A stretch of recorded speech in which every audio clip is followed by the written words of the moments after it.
Hello, Anj. You're muted, Anj. You were. Wait, I don't see. Maybe you're not muted now. Hello. Hello. Yes, Hello. hello. Hello. Hello. Hello. You couldn't get in Zoom without me? No, I it couldn't get on. said waiting for the host to start the meeting. Yeah, it did. I had to Interesting. test my I audio thought to you get would it be to able let to me. do that without me. That's weird.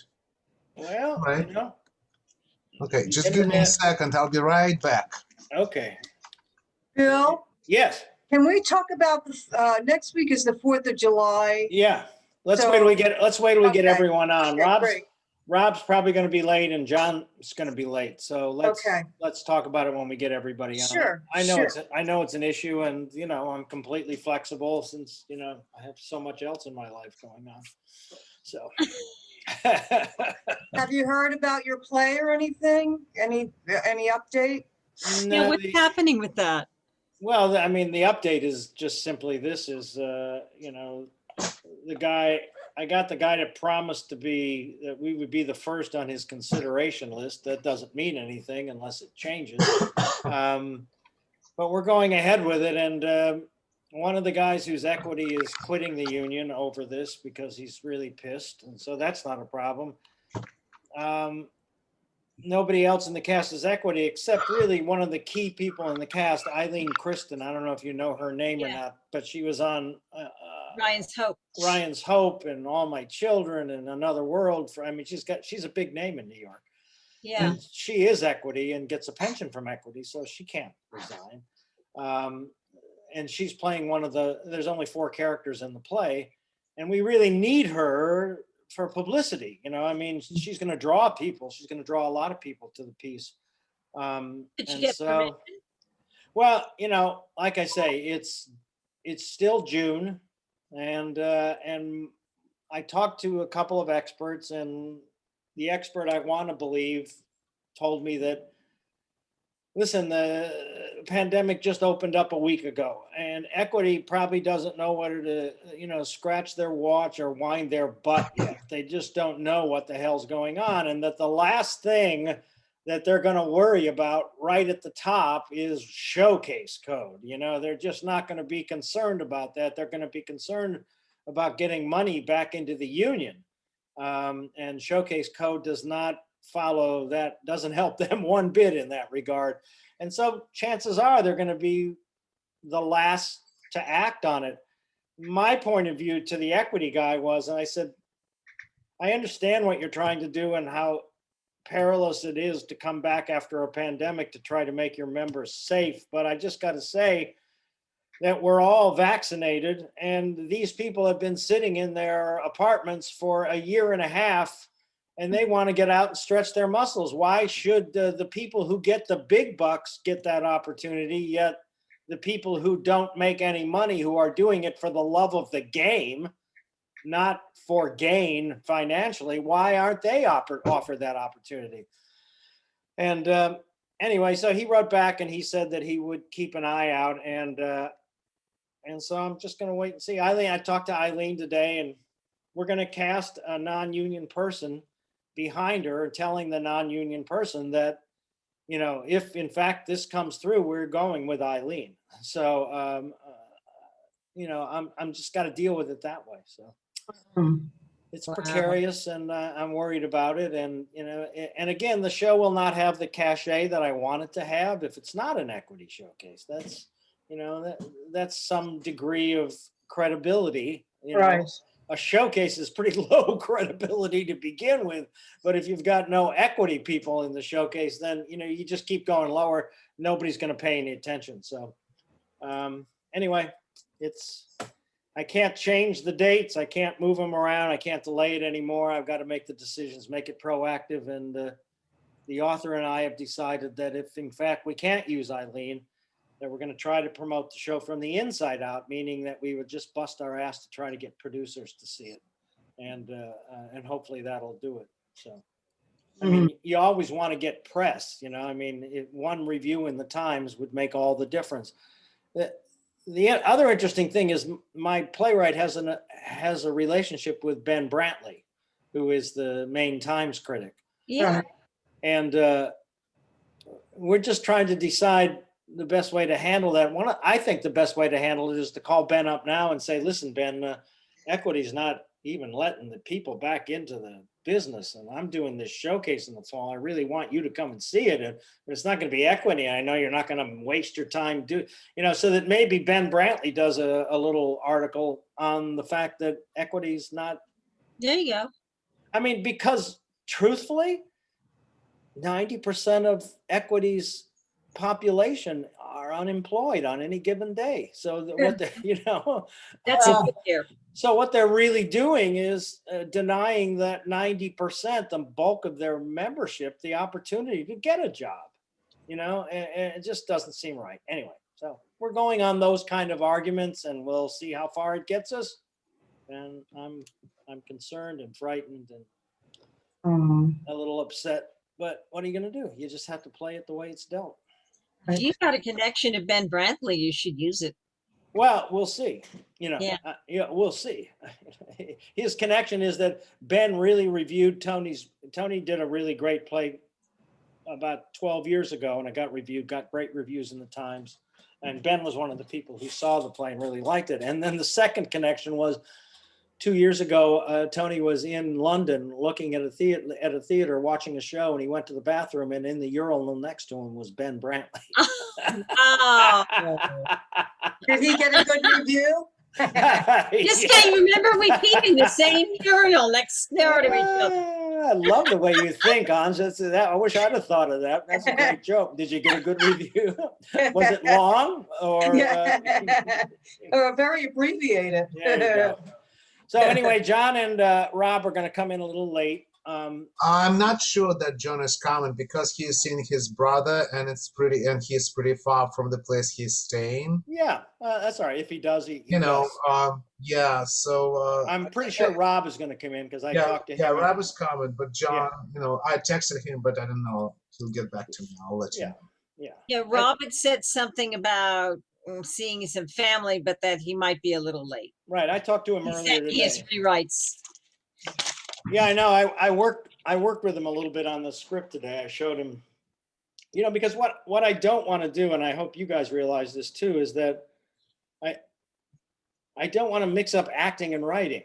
They're two different categories, and until the writing is really good, don't start acting it. It's just too soon. And so Rob had sent me what the revisions that he made, and I played around with a little bit to just show him what I would do if he took my writing class. So and we'll see what he wants to do. But I think we should deal with his writing in writing class, and we should deal with his acting in acting class. So that's the way. So that's sort of where we're at. But his rewrite was good.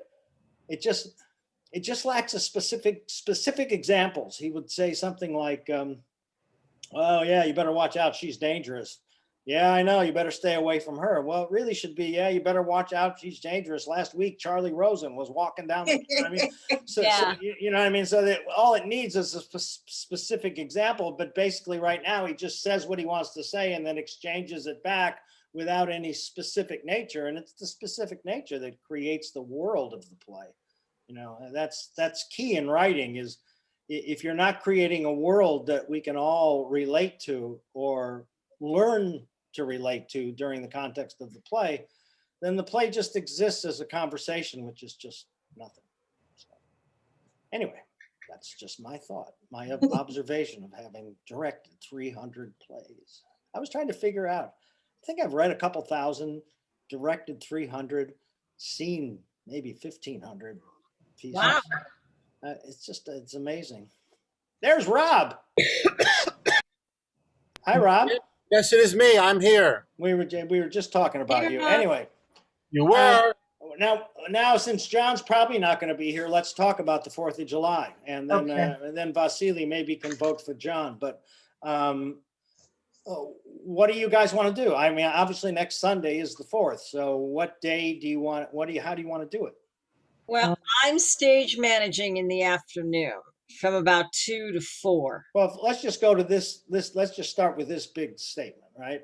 do you want to meet on the 4th of July or do you want to meet on a different date? That just I answer would yes or like- no. I would like to meet at a different date because I'm gonna be out of town and it's no way am I gonna get back. Great. Mel, how about you? Do you want, I'm easy. I will go with what people want. I don't have plans for the 4th, so okay, I'll, you know. okay. Thank I'm you. pretty easy too. All right, Rob and Mel are easy. So, Unless I might be in this this writing class with a guy named Bill Roudebush oh, okay, on Monday great. night, so I'm not going to be on Monday night. Yeah, we're going to have to alter that a little too. So we'll play with that, but we'll talk. That'll be great. So yeah, okay. Then how about Saturday? You're out of town on Saturday too, right? Anj? Yes. And so when do you go out of town? I think Thursday or Friday, not Ooh. sure yet. Thursday or Friday? Okay. The 1st and the 2nd. So would Thursday night be a possibility? Is that a possibility for you? Thursday, I'm stage managing at 7. Those are the 2 performances of the show that one Okay. week. All right, all right. Then it would have to be, for me, it would have to be the following Tuesday night. Is that a possibility for? I can't do. Yeah, no? Yeah, Okay. Tuesday. How Miller? Oh, yeah. All right, so let's go back to, so Anj, you said you're out of town, right? Yes. And you can't get to a computer for a couple? I'm gonna be on a train coming back. Ah, all right. Well, maybe it's the time. So how about another time, either that Saturday the 3rd or Sunday the 4th? How about another time? Would that be helpful to anybody? What do you mean another time? Well, I mean, doing it on a Sunday afternoon or a Saturday afternoon, Sunday or Saturday afternoon. How's that a possibility? Late in the Saturday afternoon I can do. late, Sunday- early? Sunday I'm stage managing, Yeah, but Saturday afternoon I can do. But which date are you talking about? that would be the 3rd of July. Yeah, Saturday. I'm out of town. And But- I'm not gonna be anywhere near there where there's internet. Okay, So if it's a problem if everybody else is gonna do it, then they don't don't do it on me. I mean, so Vasily, what are your issues? And John? I'm pretty flexible, Okay. frankly. So maybe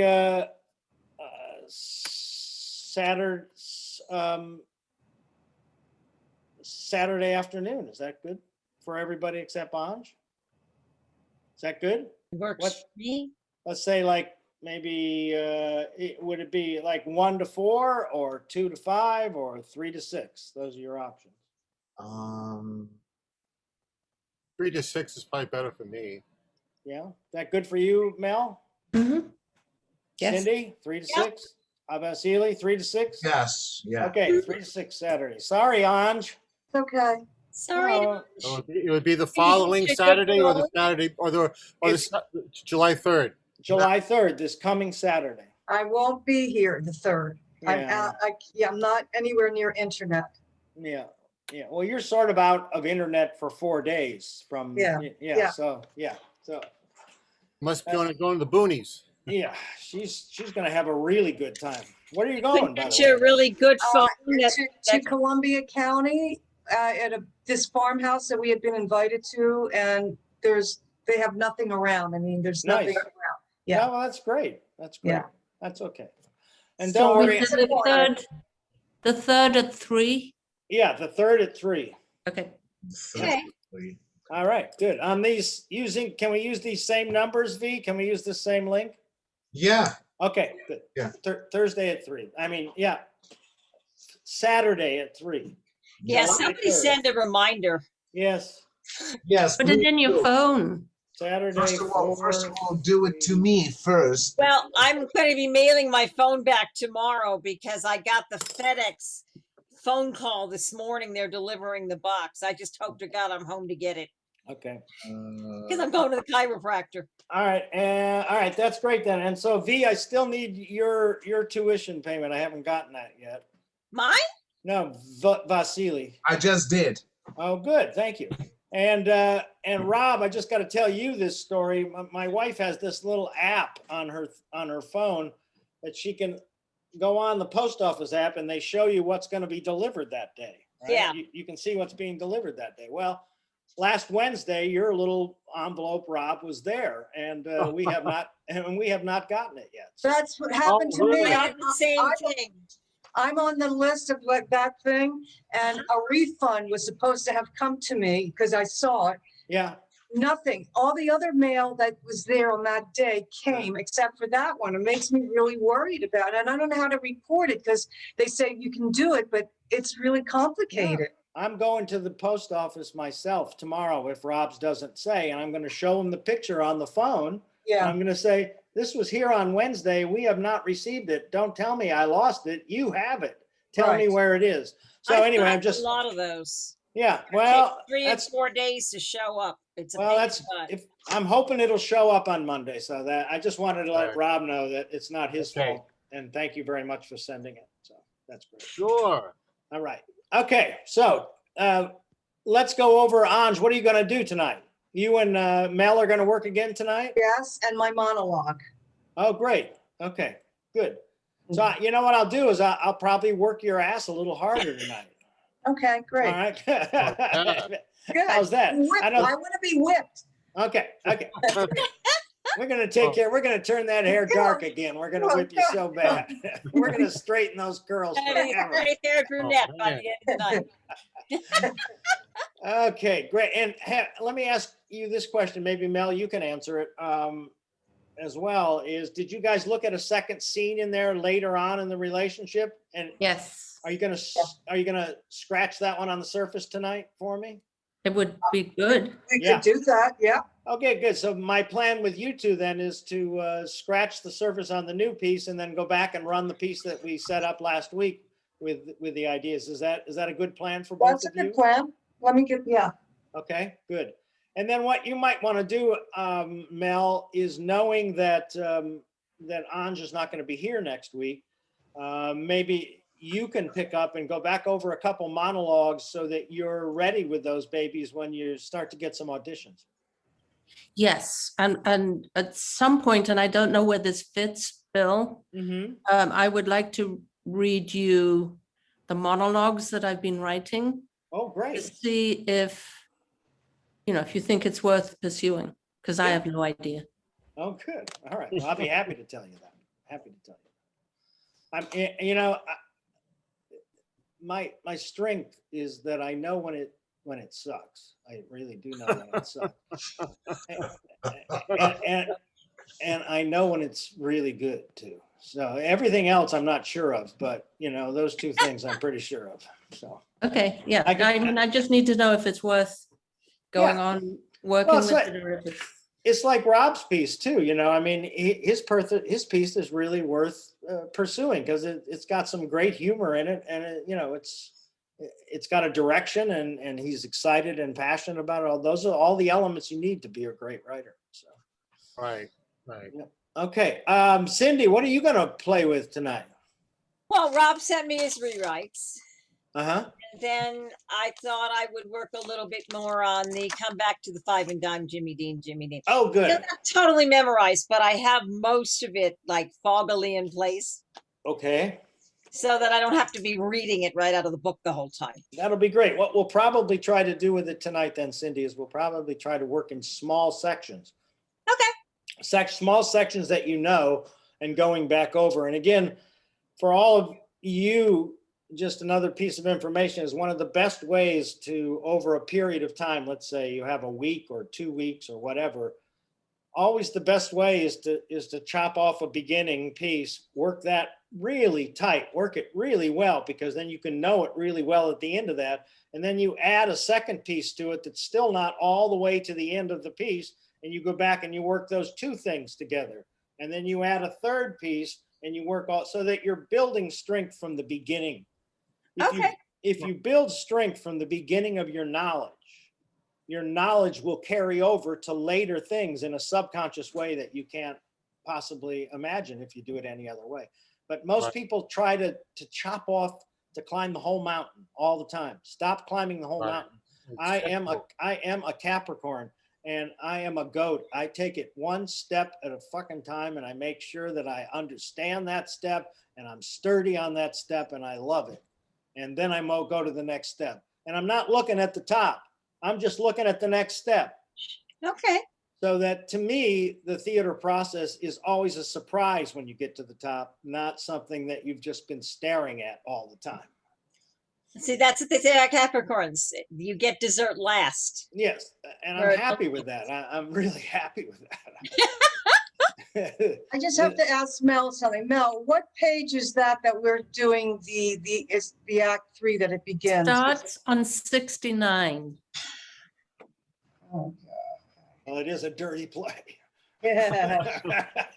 There's a dirty mind. Sal showed up, right? I really catch the double entendre with the two lesbians. It starts on page 69. Give me a break. Honey. I couldn't let that one go by, Bill. I'm sorry. I I apologize. just got the joke. Okay. Oh, well.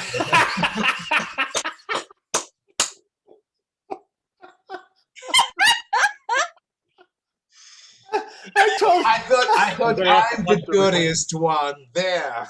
So I told you about when I did this show in Geneva, Switzerland, right? We had 7 translators, right? Because there were people from all over the world seeing this production of a play called Wenceslas Square by Larry Shue.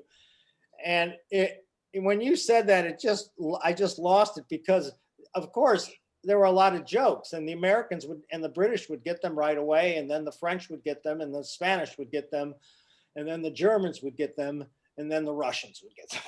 the Russians were always the last to get the joke, because it's the hardest to translate into Russian. not really, because my mind works in kind of in a delay. So just like I got the information and then, oh, I got it. Okay, good. Well, that's just because of your cellular structure. And Rob, so you're going to work on you're going to work those scenes with Cindy tonight. Am I correct? Yeah, I'm going to work, with Cindy and with, I actually sent Vasily also the first scene. Oh, okay, great. But I wanted to say that I'm going to work on a monologue for next week. Great. I know you suggested to stick with acting for the acting class, and Yeah. just try to. And I did speak with Karen this afternoon, so we had a nice talk. Good. And I'll talk about that later. But I've been applying for some acting roles on Backstage. Great. So I want to get focused on that. Good. So hopefully I'll have something to work on with that by next week. Who knows? Great. So And those things that you're applying for on Backstage, are they known products, or are they also mostly all new products? new. They're all new products. Okay, good. Good. New. What's the word? You products? You said? Well, products, yeah. Plays, products, yeah. Okay. I never heard of that terminology for a play. Okay. Yeah. But most of it is film. I want to do film. Oh, good. That's what- great. Yeah, Well, me too. That's what I feel too, actually. well, that's good. Well, then the work that you guys just finished doing on Shadowbox is where you want to start. You don't want your acting voice, Rob, and Vasily. What you learned is, once you've learned something, you can process it. You know what I mean? And for the first time, you saw the results of what happened when you really, really, really learned something. And and we just keep following that. That's your true north from right now on. It's great. Okay, so what are you going to work on, V? What is it? Apollo of Belloc. Oh, Apollo of Belak. How about have you done any more work on the visit monologue? Remember the guy, the teacher? Yes, sure. Of course I remember. Well, the last time it was before we started working on the Shadow of the Bog. Yeah, I know, but I mean that would be another one for you to look at, because it's certainly a role that you would be cast in. You already did the drunk no editor. There you go. Okay, I'll try. Anyway, so I'm just putting that out there. Okay. All right. Well, let's start with Anj and Mel tonight, just because I'm going to work Anj's ass into the ground.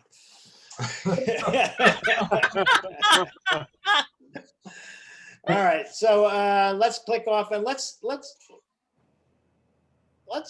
what do you want to do? You want to do you guys tell me, what do you want to do? The new one first or you want to go back over the old one and then go into the new one? Mel, what do you want to do? It doesn't matter to me.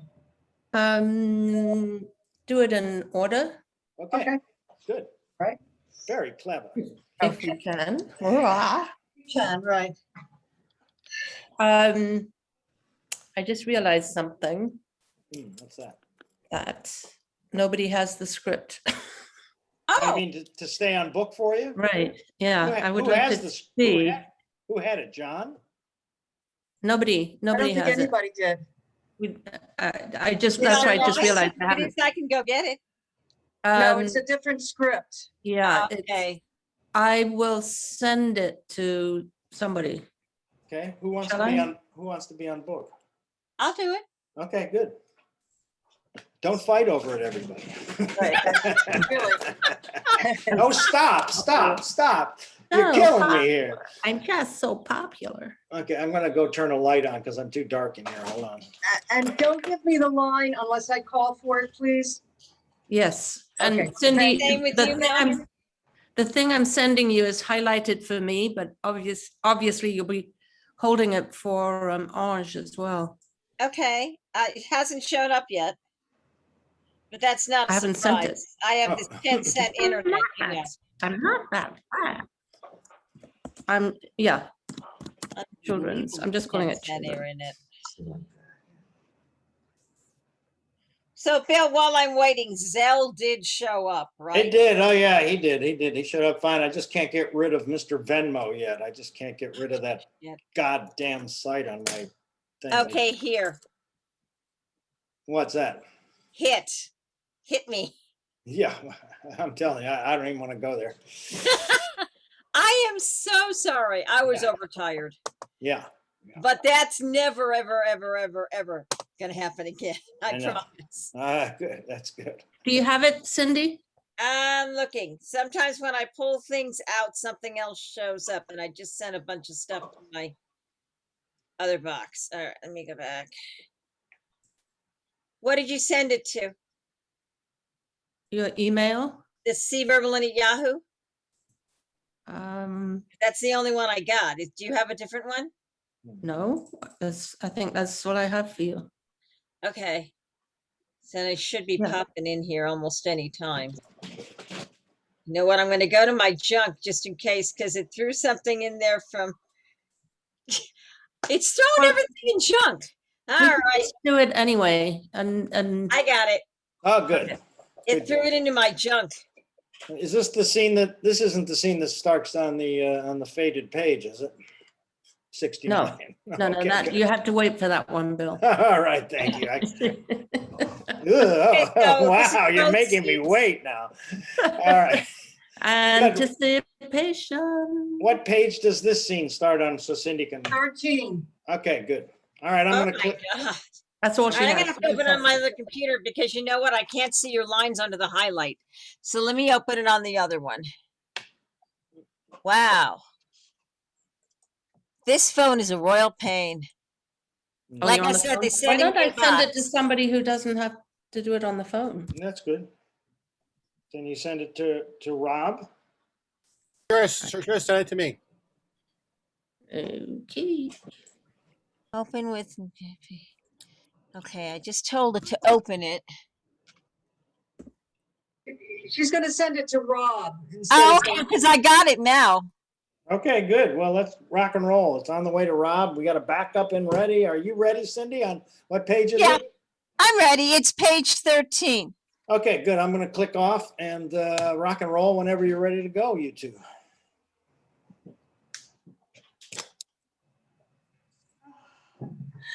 Did you get Joe? I'm sorry. I'm just trying to do the thing. I'll start it again. I'll start it again. Okay. Okay. Sorry. That's okay. Let me know when you're ready. I don't have anything. Yeah, didn't I got find it. it. Cindy's got it. Let's go. All right. Joe, are you ready? Ready, Mel? Mm-hmm. Oh, okay. Did you get Joe?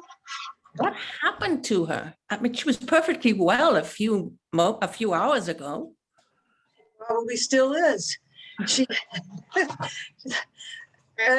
fuck, line. I just wanted to, yeah, I told her she couldn't go. yeah, okay. Let's start that over again. All right. Okay, Cindy, can you hide yourself so we don't Aren't see I you? off? You're off of my screen. Hi, video participant, because whenever you say something, I see your face. Really? Because my video's off. That's weird. Right, I don't see you. I see your face. Oh, you mean the Because thing saying I'm talking? The headstop. It's the I don't know what you call it, but your picture that you have. My headshot? Oh, wow. Well, here, let me turn it off and on again, and maybe that'll stop it. Is that better? No, that's okay. That's okay. Oh, Mel, Sorry. Mel, you have to switch to the non-participant. It's you. It's not her. Hide I non-participants. do it.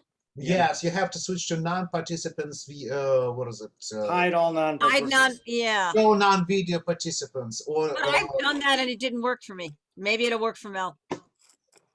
Well, V's saying. Yeah, I have it. I have that checked. or if you have that checked. Yep. Interesting. Okay, and that's okay. Rob, did you get it yet? I didn't send it. Oh, okay, good. All right. I got it. I'm good. All right, here we go. Let's go. Sorry. Did you get Joe? What happened to her? She was perfectly well a few hours ago. She probably still is. I told her she couldn't go to the boat races and she had a heart attack. Where is she? In there. Mortar's with her. Anything really wrong with her? I doubt it. She's a problem, that child. She fooled your aunt by kidding her of getting out of her sewing lessons with those flowers that we gave her and that we threw out. And she threatened to go to her grandmother about a tale that somebody mistreated her. Oh, and please God, Grandma would believe her and take her away. Oh, that would be a black sore eye for our school. We've got to do something. How about having a talk with Mrs. Tilford? Oh, can you do it? I hate to do it. She's been so nice to us. Well, anyway, it wouldn't do any good. She's so crazy about Mary that she wouldn't see clearly about her faults. And the kid knows it. How about asking Joe to say something to her? She'd believe her. She'd listen to him. That'd be admitting that we can't do the job ourselves. Well, we can't, and we might as well admit it. We tried everything we can think of. She's had more attention than any other 3 kids put together, and we still haven't got the faintest idea what goes on in her head. Strange girl. Oh, that's putting it mildly. It's funny. We talk about the child as if she were a grown woman. It's not so funny. Line. There's something the matter. There's something the matter with that kid. Ever since the first day she came here, she causes problems here. She's bad. The other girls, I don't know what it is. It's something. I don't know what it is. It's a feeling I've All got. right, that all right. There's All something wrong there. We'll talk it over with Joe. Now, what about our other nuisance? Yeah, my aunt, the actress. What's she up to now? Nothing unusual. Last night, she during dinner, she was telling the girls how she lost her trunks in Butte, Montana, and how she did her best performance of Rosalind in a hurricane. And today in the kitchen, You could hear her tell about what Sir Henry had told her. Wait until she does Hedda Gabler standing on a chair. Sir Henry taught her to do it that way, said it was a test of great acting. You must have had a gay childhood. Oh, I did. I did indeed. God, how I used to hate all of that. Yeah, we get rid of her, Martha. I hate to put it on you, but she really ought not be here. I know. We can scrape up enough money to take her away. You've been Wonderful. very patient. I'm sorry. And I'll talk to her today. Yeah, it may take a couple of weeks, a week or two, until she can be ready to go. Is that all right? Of course. Did you talk to Joe himself on the phone? He was already on his way. Isn't he always on his way over here? Well, I'm going to be marrying him, you know. You haven't talked about marriage for a long time. I've talked to him about it. Yeah, so you are thinking about it soon? Probably after the term is over. The school will be out of debt then, and the school will be paying for itself. Then we won't be taking our vacation together. Of course we will, the three of us. I've been looking forward to it. Someplace on the lake, you and me, and just the way we used to at college. And it'll be the three of us. That'll be fun. Why haven't you told me this before? I haven't told you anything that I haven't been told you often. But you're thinking about it soon now. Well, I'm glad to be able to. I've been in love with Joe for a very long time. Oh, it's a great day for the school. Rosalie has finally put an L in could. So you so line. You really are going to leave. So you really are going to leave, aren't you? I'm not going to leave, and you know that. Why do you say such things? We agreed a long time ago that my marriage would not interfere with the school. But it will. You know it will. It can't help it. It's nonsense. Joe doesn't want me to give up here. I don't understand you. It's being so, oh, damn. It's damn. Line. It's been so damned hard. Say it again. It's been so damned hard building this thing up. It's been so damned hard building this thing up. Oh, it's been so damned hard building this thing up.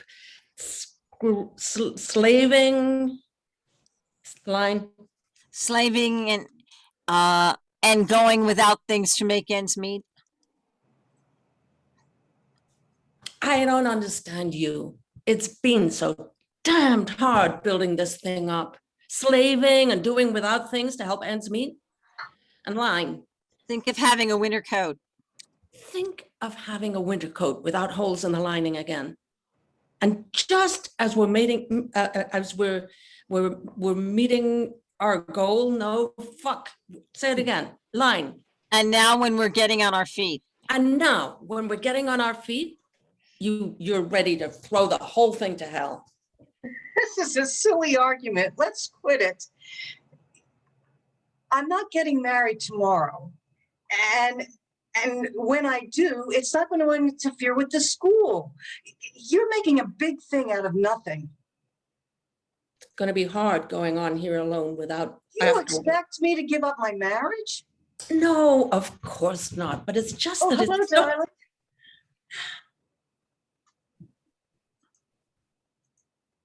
Great. And that's scene, right? Yep. Yeah. Good. Okay. Good. You know, do this. Do the second one now. Let me just hear them together without talking first, and then it might really bring some more light to what I want to say in the first half. There's a scene in the middle that we haven't practiced. That's Or, I mean, okay. not that we practice this one, but we Well, thought this. was chances are the kind of- dynamic of that scene is probably still pretty much the same as this. And what we're looking Yeah. for in this scene is a change in dynamic. What's the change in dynamic in the relationship that makes this scene better, more important? Well, because it's go ahead. all come out now. Yeah. Oh, okay. So this is the first time something is coming out? No, the middle No. scene Yeah. is when it has come out. Okay. And this is a couple of weeks later. Okay, good. All right. It gets dark so early now. Cooking always makes me feel better. Well, I guess we'll have to give the Duchess some dinner. When the hawks descend, you got to feed them. Where's Joe? Where's Joe? On. The patient? Will he be back in time for dinner? No, Well, we'll save dinner for him then, Karen. Karen, what's the matter? he won't be back anymore. You mean he won't be back anymore tonight? He won't be back at all. What happened? What happened, Karen? He thought we had been lovers. Oh, I don't believe you. All right. I don't believe it. He's never said a word all these months, all during the trial. And didn't you tell him, for God's sake, didn't you tell him it wasn't true? Yes. He didn't believe you?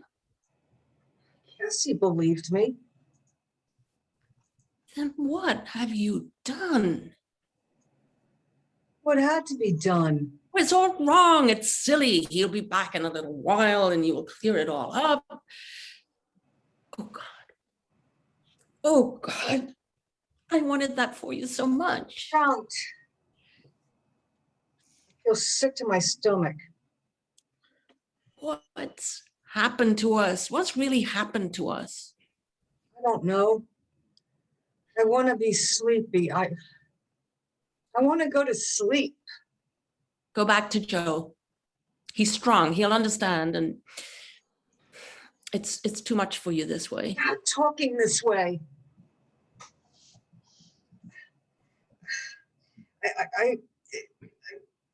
Let's pack and go out of here. Let's get the train in the morning. The train to where? I don't know. Someplace, any place. A job? Money? In a big place. We could do something. They'd know about us. We've been famous. A small town then. They'd know more about us. Isn't there anywhere to go? No. There'll never be any place for us to go. We're bad people. We'll sit. We'll be sitting the rest of our lives wondering what's happened to us.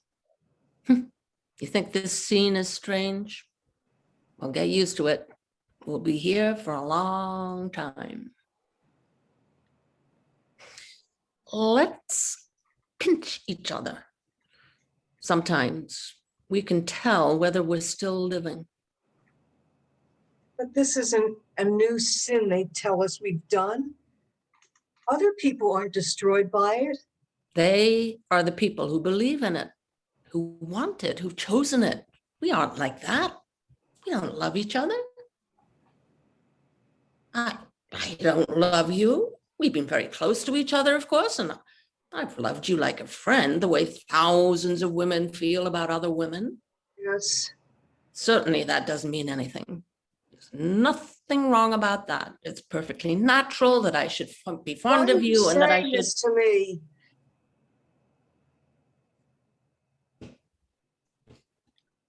Because I love you. Of course. I love you that way. Maybe the way they said I loved you. I don't know. Listen to me. What? I have loved you the way they said. You're crazy. There's always been something wrong.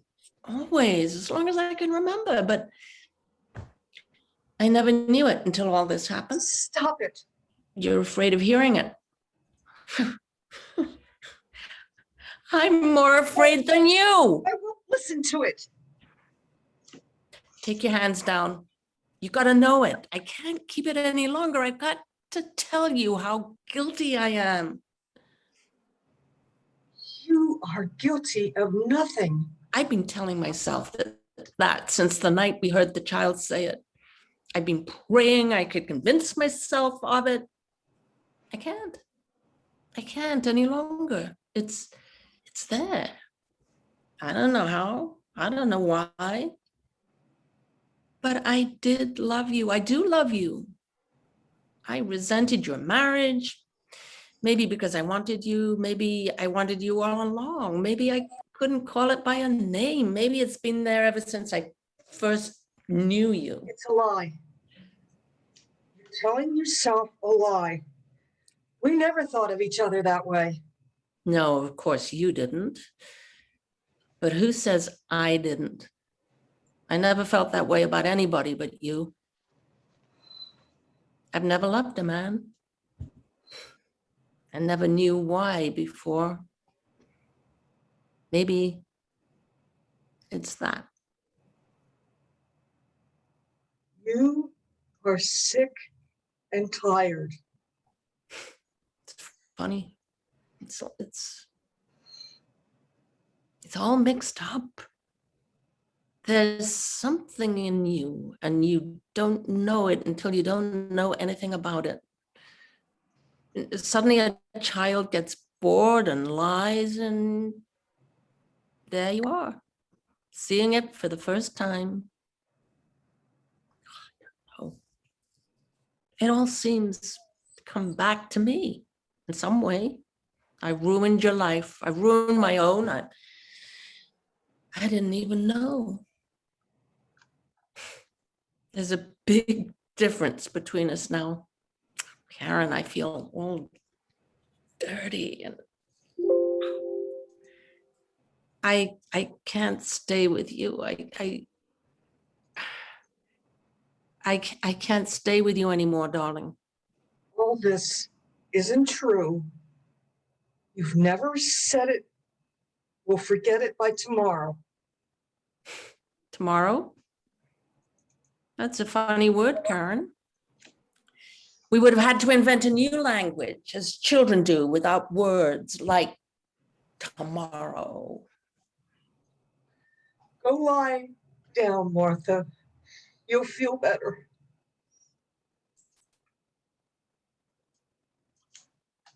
Good. Well, yeah, that does change the dynamics a little, doesn't it? Yeah. Yeah.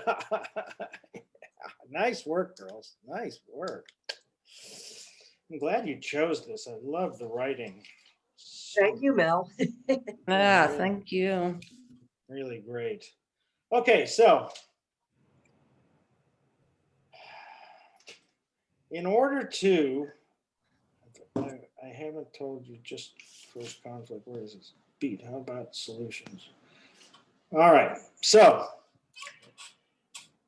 obviously the first scene, the very first scene that you're doing, and we talked about this last week, is creating a natural togetherness so that the break apart, even though it's two completely different points of view of the break apart, is really fueled by how well you guys operate together, right?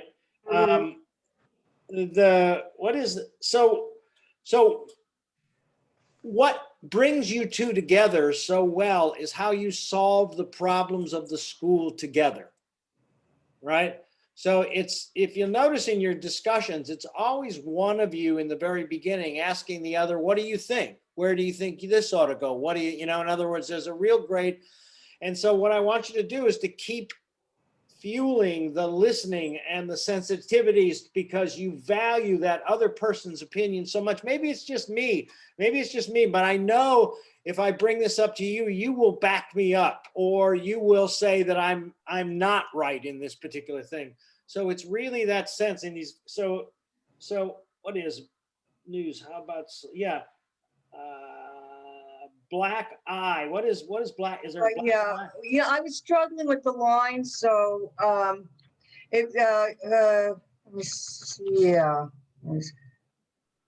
Which would give the school a swell black eye. Yeah, yeah. You see, so how that's really sort of the end of this sort of first part of this togetherness. It's like saying, yeah, you're right, we could do that, but you know what that's going to do to the school? You really, you understand that, and you're as much a part of the school as I am, and so I just want you to know that, so that this is always, it's never a conflict. There's no Right. conflict, Right, right? It's always a congress. It's not a conflict. right. Strange word to use in this day and age, but yeah, Congress is a perfect word to use. It's both sexual and human. All right, so you get through all those things, right? And then you guys have to come up with a series of solutions, right? You have to, yeah. And again, so what's your solution? And again, that's coming together.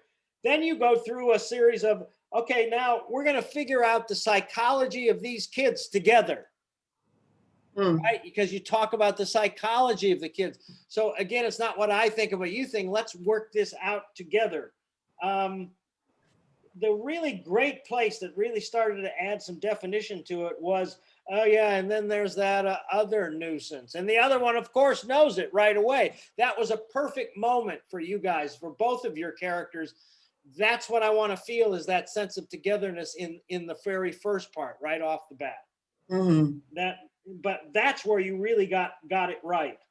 To get rid of anybody out of the school, you need both of you passionately on board to do that, right? It takes 2 votes to make that happen. All right. Kid, isn't he always using, right? What is it, kid? Isn't he always always on his way over here? Talking about her. Yeah. So in this section in this first section, when you're talking about her fiance, right? Mhm. Right. Those real feelings you have are underneath all of that. So that what you want to do, the best way to hide that is to sort of make little jokes out of that. Mhm. One way, I don't know whether you guys use this or not oftentimes, but I've been accused of, and probably accurately accused of, using humor to hide how I really felt. You can say something really, I know that's how you feel, and you're really, I know how you feel, really, I know, and what you're doing is that energy is hiding, that you really don't understand it, but you have to do it. So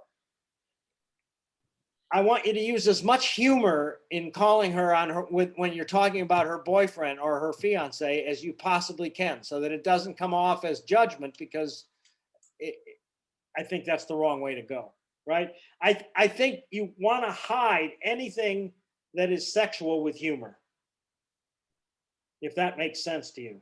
Mhm. Mhm. Okay. Now, really, haven't told before. Who has the line, haven't told you before? Well, she asks me, why haven't you told me this before? Right. And I That's gave the wrong response, but Yeah, that's the first conflict that you guys have. right. Right. And it's sort of like, wait a minute, this is not the pattern that we've been following. And it's not really deep, but it's like, wait a minute, what's going on? Everything else is in, and then wait, and it's just a little catch, right? But it is the first conflict that we've really run into with you guys, right? And then do you say, oh, it's probably just a silly argument, right? Does somebody say that? Silly argument? Yeah. Yeah. What's that in response to, Anj? When she's saying, now that we're almost cleared with debt in this school, you're deciding to leave, and she's misunderstood what I've said. Right. I'm not leaving. This is a silly Yeah, argument. but really, come on, man. This isn't us. This Right. isn't that. I think that's what you're really saying in silly argument is, this isn't us. This isn't Right. who we are. What's going on here? Yeah, exactly. Where is that one, Anj? That's on page 16, where you Oh, say okay. since I don't I get it. understand you. I see it. Good, Yeah. good. Okay. All right. So that's what that whole first scene is all about. And then we set up just our first little conflict. Well, you have a line, Mel, punish yourself. What is that? Punish I don't yourself. know. That must be a remark. I'll get it next time. Don't worry. Mhm. Okay, so now we move to the second scene that you guys have. And so this scene obviously sets that up really well. And actually, the playwright sets it up so well. Anj, what's your very first? What? Oh, no, Mel, you have the first line. What's your first line? It gets dark so early now. I'm putting the lamp on. Yeah, and you see what a metaphor that is, right? Mm. Right, and it's just the sense of, oh my God, things are really changing. You know, like the beautiful light of summer is you know, I mean, it's like, here's something else that happens a lot of times. People who are depressive, and that's the one thing I want to bring out to you, Anj. It sounds to me like you say you're nauseous and you don't want to sleep and you want to go to sleep. Those are two classic signs of depression. Absolutely. Classic. So I mean, I think you start. I think you're in a depression when this scene starts. Yes. And Yes. you realize that you've got to filter everything through the weight of that depression that's on you. You know, you don't have to be. Actually, when you're depressed, generally speaking, there's not much drama. The drama is inside of you. There's not much, right? You don't have the energy to come out of yourself. So I want you to think of that second scene a little bit more about just staying in there and seeing where that leads you. I don't know what the answers are yet, but I do know that I want you to start out depressed. And then the first thing that somebody says to you is they're looking out the window is, oh God, it's just getting dark so much earlier now. You know, it's just getting darker. Or yeah, great. Here's something else that people in a depression have a problem with. They really like it to be light out. You know, the darkness is not good for depression. If you see any photographs of people who paint who have depressions, there's a couple of commercials on the air right now, and you see the walls are closing in on this person. That's how they see a long, long stairway that goes on forever with a really thin hallway. So this is what everything sort of looks to you like there's absolutely no hope. They're hopeless. Yeah. Yeah. Absolutely hopeless. So that's where I want you to start the second scene. Okay. Right? And Mel, you're guilty, you know, and you're responsible for that depression, right? And I think you're aware of it. What's the line? Won't be back. That's Joe, won't be back. Yeah. Where's Joe? She asks. Gone. Will he be back? He won't be back. It doesn't really matter. He won't be back. It doesn't matter. Nothing matters anymore. He's gone. The world is gone. The world that we have is gone. There's nothing left. Yeah. I don't give a shit about anything. Absolutely. Right. I just saw this great movie today. Henry Fonda on TCM was accused of a crime. And he's the most innocent man you could possibly be, but he actual double committed the crime. And every time he tries to solve the crime, he can't solve the crime. And his wife then goes into a depression and she will not come out of it. She has just decided that every corner we turn, there's no answer. I turn that, that's sort of the way I want you to feel, that there are no answers anymore. Okay. There are only empty hallways and dark areas. It's getting dark out. Love that way. Love. What did I mean by that? Bill, before you go to another note, I'm as you're saying that, I'm thinking that Martha, because she's guilty and she's trying to bring Karen out of it, you know, she's trying to be as light as she can, right, to bring Karen out of it. With that, I don't know if lightness is the right way to look at it. She keeps saying about Joe and he'll come back, and you know what, he'll come back. I think what she's trying to do there is not to glaze over it, but to lay in some sort of a support system for her. Is saying no, it's the encouragement that all is not lost. It's right. Because if you're the one who caused it, then don't you feel a greater responsibility to have to sort of coax her back into her life, right? Yes, yes. I That's guess what you're that's getting actually at, what I right? meant. Yeah, Yeah, I like that. Don't you like that phrase, coaxing you back into life? yeah. Sometimes Good. the dumbest things just come right out of you. Okay, great. Okay, so let's go through the second scene one more time. Okay, says I think you guys understand completely now where I'm going on it, and all you want to do is to continue to find those areas of complete sense of agreement. And the only sense of conflict for you, Mel, in that very first scene is whenever you're talking about her fiance, that you've got to cloak it. You've got to cloak it in some humor. But let's go to the second scene right now where everything is getting dark and Anjan's in a depression. And everything's getting darker also refers directly to her. See To how whom? that, I mean, even though you're talking about the light, it's like, it's not only what you physically see outside, it's like she's getting darker, your options are getting darker. It's like, oh Christ, it's just, and if it wasn't for you, it'd probably still be light out if it wasn't for you. So that's your greater sense of responsibility. Mhm. Okay, how Yep. are you going to fucking survive that? And she's got a couple of tactics, and the hardest one for her to employ is the truth. Okay, let's give this a shot for the second scene, Cindy, starting on page 69, as we all know. Okay, here we go. It gets dark so early now. Cooking always makes me feel better. Well, I guess we'll have to give the Duchess some dinner. When the hawks descend, you got to feed them. Where's Joe? Where's Joe? On. A patient? Will he be back in time for dinner? No, We'll save dinner for him then. Karen? What's the matter? won't be back anymore. You mean he won't be back anymore tonight? See, now that right there is the encouragement would be, you mean he won't be back anymore tonight. In other words, it's not falling back into her doubt. It's trying to always cushion the doubt with comfort. Okay, Right? it does You say see- speaking slowly and carefully, but I can That's change. good. Well, yeah. Yeah.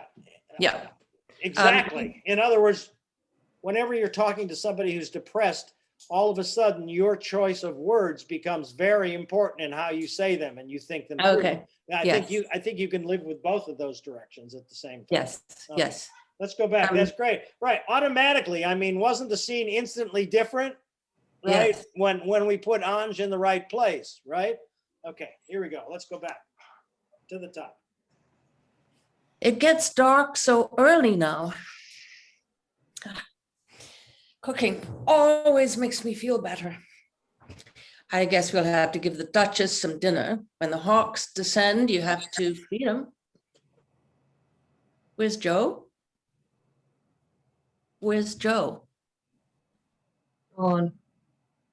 A patient? Will he be back in time for dinner? No, Well, we'll save dinner for him then.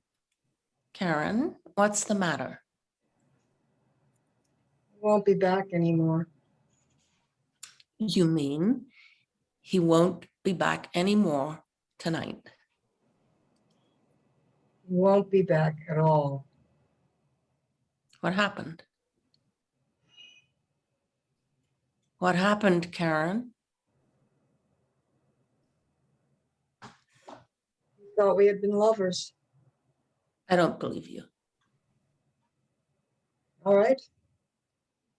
I don't believe it. He's never said a word all these months, all during the trial. Didn't you tell him? For God's sake, didn't you tell him that it wasn't true? Good. Now I need to stop you right here. Right when he says he thought we were lovers, right? It has to do with. It doesn't have. It has to do with the fact your depression has to do with the fact that he doesn't believe you. Your depression doesn't have anything to do with what your relationship is, because there's no question you understand that. So, but the depression has to do with completely that he has no trust. He has no trust in me, so it's over. Yeah.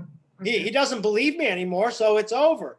So you have a specific focus of your depression. And so, you know, if the person that I feel like I love more than anybody in the world doesn't believe me anymore, then, you know, what is the fucking point of the relationship to begin with?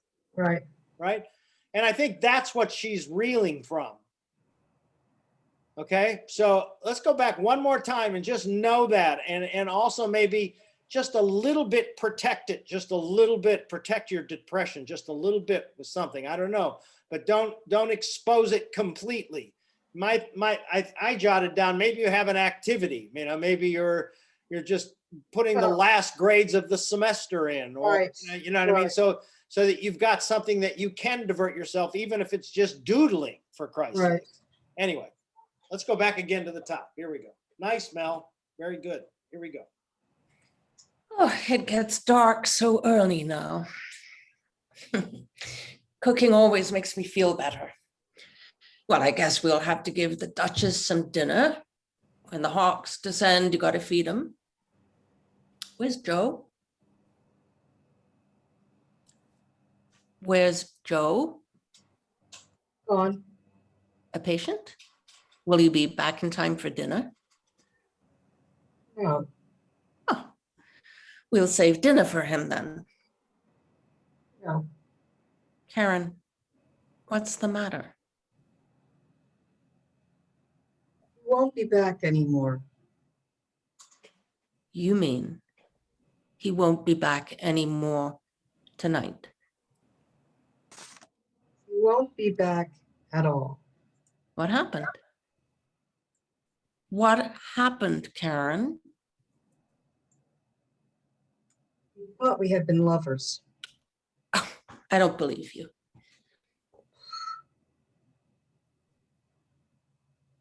All right. I don't believe it. He's never said a word all these months, all this time during the trial. And didn't you tell him? Oh, for God's sake, didn't you tell him it wasn't true? Yes. He didn't believe you? I guess he believed me. Then what have you done? It had to be done. No, it's wrong. It's all wrong. It's silly. He'll be back in a little while and you'll clear it all up.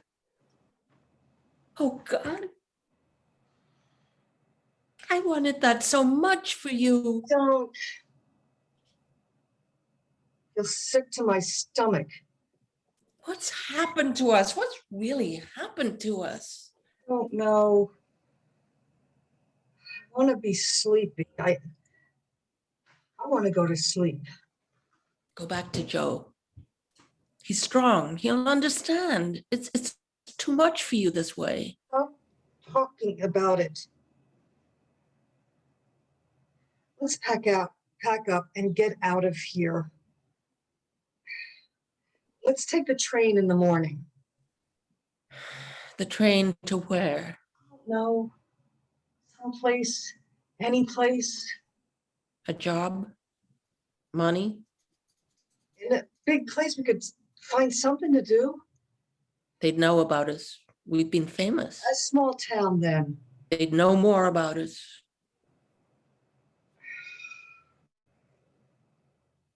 Isn't there any place we can go? No. No. There'll never be any place for us to go. We're bad people. We'll sit. We'll be sitting the rest of our lives wondering what happened to us. You think this scene is strange? Well, get used to it. We'll be here for a long time. Let's pinch each other sometimes. We can tell whether we're still living. This isn't a new sin they tell us we've done. Other people don't get destroyed by it. They are the people who believe in it, wanted, who's chosen it. We aren't like that. We don't love each other. I don't love you. Well, we've been very close to each other. Of course, I've loved you like a friend, the way thousands of women feel about other women. Yes. I mean, certainly that doesn't mean anything. There's nothing wrong about that. It's perfectly natural that I should be fond of you, that I should. Why are you saying all this to me? Because I love you. Yes, of course. I love you that way. Maybe the way they said I loved you. I don't know. Listen to me. What? I have loved you the way they said. Crazy. There's always been something wrong, always, as long as I can remember, but I never knew it until all this happened. Stop it. You're afraid of hearing it, more afraid that I'm more afraid than you. I won't listen to you. Take your hands down. You've got to know it. I can't keep it any longer. I've got to tell you how guilty I am. You're guilty of nothing. I've been telling myself that since the night we heard the child say it. I've been praying I could convince myself of it. I can't. I can't any longer. It's there. I don't know how I know. I don't know how. I don't know why. But I did love you. I do love you. I resented your marriage, maybe because I wanted you. Maybe I wanted you all along. Maybe I couldn't call it by a name. Maybe it's been there ever since I first knew It's a you. lie. You're telling yourself a lie. We never thought of each other that way. No, of course you didn't. But who says I didn't? I never felt that way about anybody but you. I never loved a man. But who says, but, I never loved a man. I never knew why before. Maybe it's that. You are tired and sick. It's funny. It's all mixed up. There's something in you. And you don't know it. And you don't do anything about it. And suddenly a child gets bored and lies, and there you are, seeing it for the first time. I don't know. It all seems to come back to me. In some way, I've ruined your life. I've ruined my own. I didn't even know. There's a big difference between us now, Karen. I feel, yeah. I feel all dirty. I can't stay with you anymore, darling. All this isn't true. You've never said it. We'll forget it by tomorrow.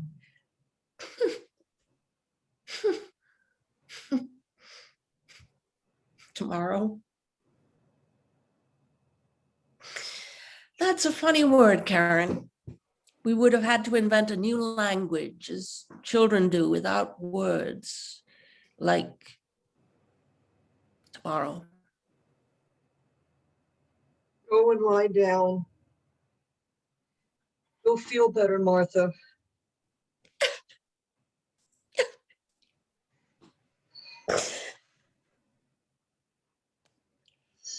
Ooh, God, I love you guys. You've got tissue. You guys, all of you guys, even you invisible ones on the screen, bring me so much pleasure every week. It's just great. Nice work. Really nice work. You all see the difference it makes once you find that place to speak from, right? And then everything else sort of just comes out of there and makes a lot of sense. Just a couple of notes on this time through. Who says what when you say Anj activity? Thought, yeah, I got that. What happened? What happened? And she says, "Don't." Right? Is that right? That Right. is that right? Does Yeah. that come? Does that happen after what happened, or is it a little later? I think that's a little later. Okay, so what happened was a great moment. It's like from what you were observing in her, Mel, that just made perfect sense. When you get to the point when Anj says "don't," what's that in response to? You're saying what? I'm trying to find it. No. It's Do you see early. it, Arsh? I'm looking for it. It's after what happened. Just a little bit after what happened. Isn't it Karen that says don't? No, I think I Is it me? say, hold on. You say something to her and she says, "Don't." I don't want. Shit. I know I got that right. But Oh, we'll- I know what you're talking about. yeah, what I'm saying to you, Anj, is what that really means is listen, don't fuck with me. I'm in the wrong place to do this. Don't. Right. I don't want to Don't. go there, right? I just Right. don't want to go there. I'm just not prepared to go there. Has to be much stronger. You have to try to stop her with that line. Okay, yeah, it's, we're on page 70, Mel, the top of the page where you say, it's all wrong, it's silly, he'll be back in a little while and you'll clear it up. Okay. And oh God, I Okay. wanted that. And then I say, don't. I feel sick to my stomach. Right. Yeah. And that don't should be Ah, I see it. Okay. right. That don't should be don't. Okay, And then let the nausea come in and then speak that. But you know what I'm Okay. saying? yes. Okay. That And makes if you sense. speak anymore, I'm going to puke. Right, Right. Okay. So, right. all right. Good. Then Anj, the action should be, I want to go to bed. I want to go back to sleep. That should be active. I just want to get the fuck out of here. I want to go to bed. I want to go to Okay. sleep. All right, okay. Right. And then you realize that immediately after that, you go, no, that's not gonna help. Let's get out of here. Let's get out of town. Right. So these are quick solutions that you're trying to come up with for Okay, the problem you're experiencing. okay. Okay. Yep. Mel, bad people. We're bad. This is the way it's been for you all of your life, knowing this about yourself, right?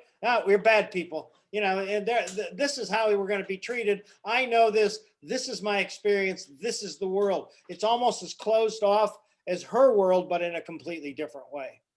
We're just stuck there, and you've got to have a really strong point of view about that. And Do believe you it. think she knew before this? That she was, yeah, I do. I do. I think she knows by observing it all of her life around her, happening around her, seeing other people around her. I do. I think she knows the culture well, even though she hasn't necessarily been a participant. That's probably why you know it even better. Okay. Mm-hmm. Okay, good. Great. And why they first said, what is that? What they first said, why they first said? It's right after the bad people. Okay. I don't know what that-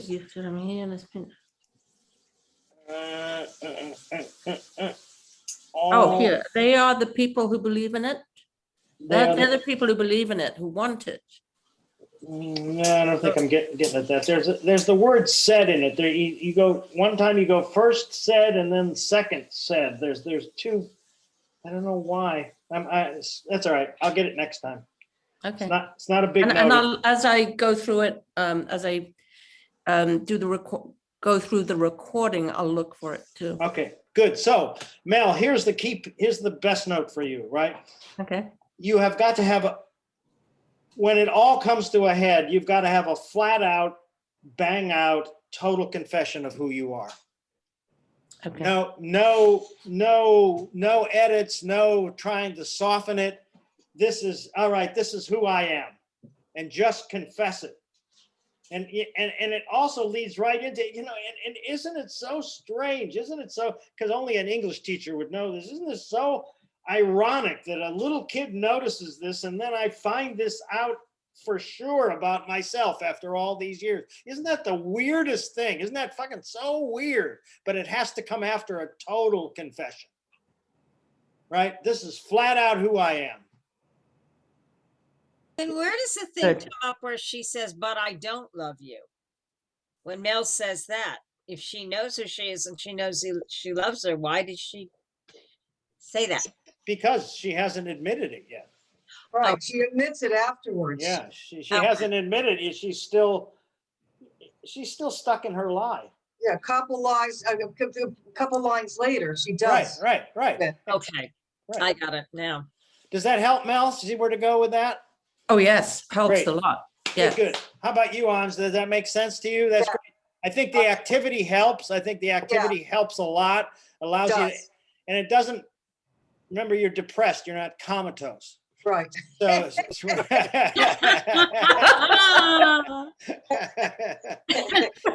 we'll work on comatose some other class. When we get together in a live studio, we'll work on comatose. Okay, All right. so do you want us to work on both scenes? Yes. Oh, God, absolutely, because you're really starting to build something now. Great, Yeah. great.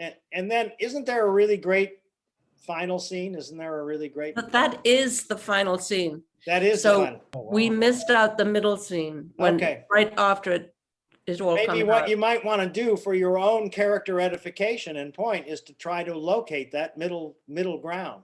What is the middle ground? Be interesting, just character-wise, to be able to, articulate that for yourself. Make that decision. All I'm doing, and as you can tell, I'm slyly making you make your own decisions, and that's exactly why you're improving at such a rapid rate. Is I make a suggestion, you make your own decisions from there. I love that. Keep doing that. That's exactly what I want you to do. Thank you. And not Great, be thank you. afraid, Very not be helpful. afraid that they're wrong. And then that's the other good thing about the two of you working together. It seems that you have so much confidence in each other that you're not afraid of yourself. And that's really great. That's what the great thing about having a good partner. Okay, there you go. All right, I'm going to come back to you, Anj, because I'm going to work your ass off. Okay, I In can. a van, I got a van down by the river. And I'm gonna, I'm coming. all right, so let's go with Rob and Cindy on Rob's piece next. Okay. Oh, but the scene with Vasily is first. Oh, okay. The scene with Vasilis first. So let's do that. Let me hear that. All right, let me pull it up on the screen. All right.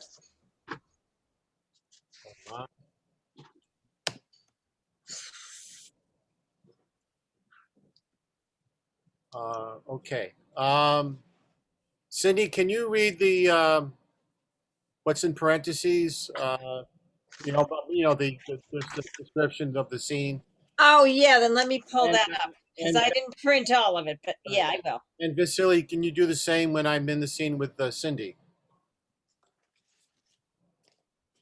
Okay, let me just find it. We'll take that silence as a yes. Directions, you mean? Yes. Yeah. Okay. Open Sesame.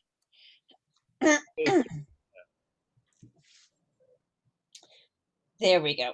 Okay.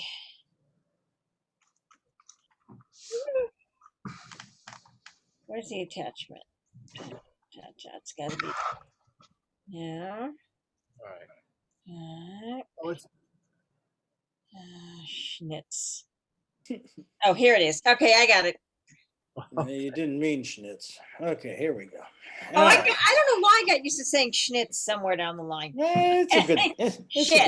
good. Okay, here I can be a grown up. Yeah, it's a good substitute. It's all right. I got it. I know what you're really saying anyway, so it doesn't matter. There's some words from my, and I heard a word the other day, just completely reminded me of a relationship. Somebody said, oh, shitaroo. They went shitaroo. And my mother's best friend, who was like my second mother, used to always say shitaroo. And I just like, one word can just bring back an entire life to you. It's so funny. Yeah. my mother used to say shit oot. She couldn't say the word shit. Oh, here's another one. Anywho, that's a real, my Anywho, mother, yeah. anywho, yeah. Well, anywho, that goes right along with shitteroo. It's a song, I think. Okay, here we go. And So this is shot the the, actor's studio when they said your favorite curse word, and she said shit fuck this damn hell. So now I'm trying to like spell that as one word, and you know how many times autocorrect fixes that? oh, I can't wait. Right, All right, so we're gonna start out with the two guys, right, Rob? The two guys scene. All right, let's listen to both scenes and then we'll go from there. All Okay. right. All right. Alfred and Tony are roommates at an old folks' home in upstate New York. They are in the community room, standing by the table with desserts on it. They start chatting as they are picking out on apple pie. Hey, Tony, what do you think of that Sally? She's a real hot tamale, huh? Oh yeah, Fred. She is a hot one, all right. I'm gonna ask her out. Oh yeah. Well, all I can say is good luck. What do you mean, good luck? Alfred, you won't even be able to get to first base with her. Oh, this old man doesn't think so. I'm a great catch, and she is too. Yeah, she may be a great catch in that old brain of yours, but from what I hear, that fish doesn't like getting caught one bit. What do you mean? Sally's really fine. Yeah, she's maybe fine, but she ain't got the time. Listen, the word is that she won't let you get close to her whatsoever, not even a kiss on the cheek. Yeah, well, I like her a lot, so watch what you say. Oh, you just want to screw that old broad. No, it's not true. Not true at all. I like her. She's Mm-hmm, got that beautiful smile, and she's mm-hmm, smart, and she's real sassy. mm-hmm, Yeah, she's real sassy, and just the way I like them. mm-hmm. Yeah, well, sassy ain't the word for her. Oh, what would you call her? I don't know. Something like royal bitch in the wheels. Oh, I said, watch what you say. It's my Sally. Oh, sorry for the old man speaking this mind. Remember when she yelled at the poor girl serving breakfast when she gave her banana yogurt instead of the vanilla? Oh my God, you would have thought she had given her person poison. Oh shit! My dentures have fallen out. Oh, hey, keep your damn dentures away from the apple pie. Jesus. You're always losing your damn dentures. What do you mean? They haven't fallen. They've only fallen out twice this week. Well, I'm gonna give it a try with her anyway. I don't care what you have to say. Well, don't say I didn't warn you. I think I will write her a poem. Good luck. Thanks. I'm feeling lucky. Actually, you will need more than luck. You will need a bulldozer to penetrate that wall.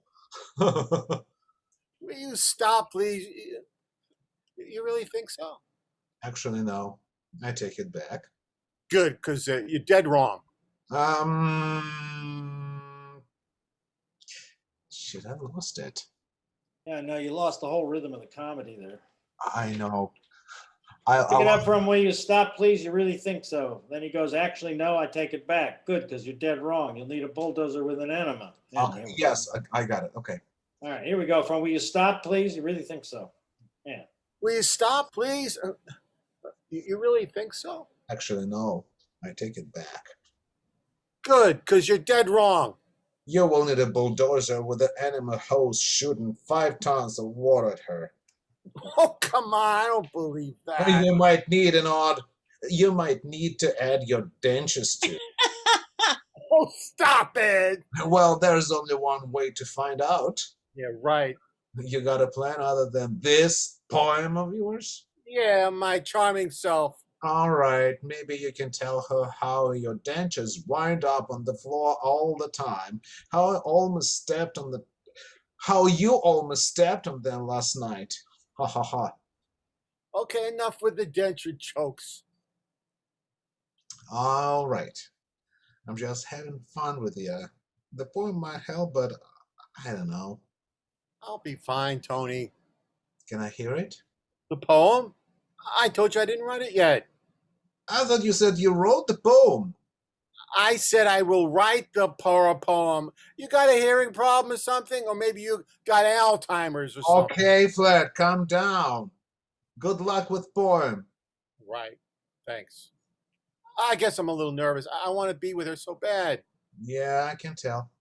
She's my dream girl. I think about her all the time.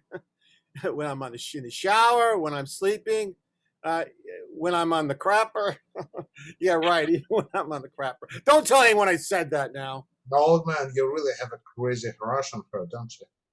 Yeah, I guess I do. She is just an old pretty woman with wrinkles and a bad attitude. I say, leave her alone. I can't help myself. I guess I'm just a fool for a pretty face with wrinkles. Yeah, all you see is that pretty face. Okay, well, let me know how it goes. Oh, you bet. I can't wait. I'm excited. First, I'm going to write that poem tonight and slip it under her door. And then I'm going to walk up with you tomorrow after bingo. And then bingo, I'm going to ask her out. Oh, yeah, where are you gonna take her? Oh, I don't know. To the dog run at the park, maybe? Yeah, what if she doesn't like dogs? I don't know any woman that doesn't like dogs. I met a few. Well, I think it's a good plan. Maybe she likes hot dogs. Buy her a hot dog while you're at the park. That'll make a good impression. I don't think so. Well, all I can say is cool your jets. I told you what I know about her. I heard you, but I think I'm in love now. No, old man, you're just horny. Think so? Yeah, I know so. I disagree. Yeah, well, we'll see what happens. Good. Good.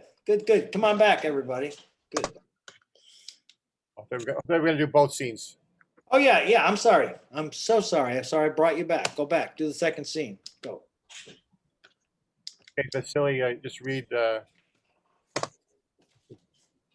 Okay. There's a couple of spots where you need to read, so stay on top of it. Thanks. What are we starting over? No, we're starting with your scene, dear. The scene two. Okay. Okay. Sally knocks on Fred's door before morning breakfast. Oh, Say knock knock, or do I just? yeah, Yes. make the noise. Make the noise. Okay. Oh, who the hell is it now so early in the morning? Who's there? It's me, Sally O'Malley from downstairs. Oh, shit. Oh, yes, Sally. Oh, just a second. He opens the door. Alfred, did you leave an envelope under my door last night? What? What was that? Did you leave an envelope under my door? Oh, yeah, that was me, all right. And I couldn't make out what you wrote on it except your name at the bottom. What? Talk louder, will you? I don't have my hearing aids in yet. Can you put them in then? What was that? Put your hearing aids in! All right. Good idea. He walks over to his bedside table and grabs them and nervously put them in. Okay, I'm good to go now. Good. What did you write on that envelope, Alfred? Oh, I don't remember now. Why did you put the envelope under my door? Did you like the poem I wrote? What poem? The poem inside the envelope. There was no poem inside the envelope. I put a poem inside the envelope. I didn't see any. Oh, I must have forgotten to put it in there. Now, why would you write a poem for me, Alfred? I want to make a good impression. Oh, that's nice, Alfred. Why don't you give me the poem now? Oh, I don't remember now what I did with it. Can you recite it to me? I forgot what I wrote. Oh, my, Alfred, you are not on top of things. Oh, me, I'm doing just fine. What do you want, Alfred? Nothing much. I just thought it would be nice to write a poem for you since you're new here. Writing a poem is a little more than just being nice. You want anything from me, Alfred? Would you like to go for a walk in the park? We can see some dogs at the dog run. Oh, you want to go on a date with me, huh? Yeah, I suppose so. Oh, that's nice, Alfred, but I barely know you. Yes, let's get to know each other then. With other bear. I don't just go on dates that easy, Alfred. You have to meet certain criteria first. Oh, yeah, sure. What kind of criteria, Sally? I need to speak to your last 3 ex-girlfriends first. Do you have any ex-girlfriends, Alfred? Yes, I do, but I will need their names and phone numbers. Please, Alfred. And if they live here at the home, then their names and their room numbers. what?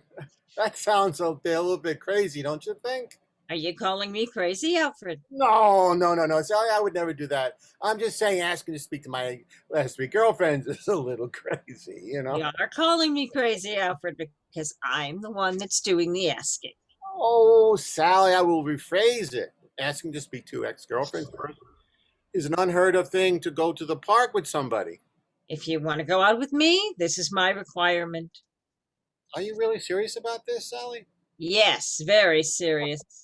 How can you possibly expect ex-girlfriends to say good things? Oh, I understand they may say a few bad things, but if I hear a few good things, then I will consider one date with you. Wait a second, Sally. 1 date? Yes, Alfred, one date. But I'm a good catch, Sally. You're going to want to get to know me better than what you can get to know on just 1 date. We'll see what the ex-girlfriends have to say. What if they say all terrible things? What if they convince you not to go out with me? I need to know what I'm getting myself into here, Alfred. This is just a walk in the park, Sally. I'm not asking you to marry me. Oh, marriage is completely out of the question. There's no such question on the table. No ex-girlfriend phone numbers, no date. Sally, I can't give you my ex-girlfriend's phone numbers for you to talk to them. They don't even want me to talk to them. See, you must have been a lousy boyfriend. No, I'm not a lousy boy, but they were all lousy girlfriends. Oh, really? Yes, absolutely. Do you want to speak to their ex-boyfriends too? They will tell you how lousy they all are. And no, Alfred, they will probably just be lousy ex-boyfriends by saying they were lousy ex-girlfriends. Okay, so you don't know whether my ex-girlfriends are just going to be lousy ex-girlfriends for saying that I was a lousy ex-boyfriend, right? Alfred, this is getting very complicated. 3 ex-girlfriends' contact information, please. But I'm very afraid of some very tragic consequences here, Sally. Oh, really? What kind of tragic consequences, Alfred? Like, like you decide not to go out with me. If you want to go out with me, you have to be willing to take some risks. Good God, Sally, calculated risk maybe. This is a certain death risk. Are you dying, Alfred? Not anytime soon, but you never know. I am old. Yeah, well, this death risk tells me something, Alfred. Yeah, and what's that? It doesn't sound very promising. I'm just saying I don't think it's a good idea to talk to my ex-girlfriends. How do I know you will make me happy, Alfred? This is only a walk in the park. Well, I need a guarantee. What guarantee, Sally? How can you possibly expect to get a guarantee for happiness from the words of ex-girlfriends? I want to make sure I will be happy with you before we go out together. I promise to do my very best to make you happy. Promises are no guarantee. Sally, can't you forget this? I really don't want to do it. This conversation is not moving forward. I am going to stop talking to you now, Mr. Ronaldo. I don't understand why you... You know what I want. Yes, Sally, but you're being impossible. Alfred, I am walking away now. But Sally... Good day to you now, Mr. Ronaldo. She exits stage right. All right, so that's what I got right now. Good. I think it's coming along. As I told you earlier today, I think it's coming along. Nice. Again, the specific examples is all we need to add into that action. The activity in both scenes is good. I like the 2 guys eating pie. When she comes and knocks on your door and you finally get the hearing aids in, does she roll in the door? Is the whole scene played in the doorway? What goes on after I was that? thinking of in the doorway, but that probably, yeah, kind of. But probably, that's a good question. I think you should invite her in. Yeah, it's probably right. I mean, just like going through all that back and forth in the hallways, kind of. Right. Yeah. And I definitely feel like this. I have to edit out probably at least a page Right. of that dialogue with her. There's a Yeah. lot of repetition, I think. There is, and that's what the specific examples is going to help you start to avoid, Rob, are those sort of repetitions.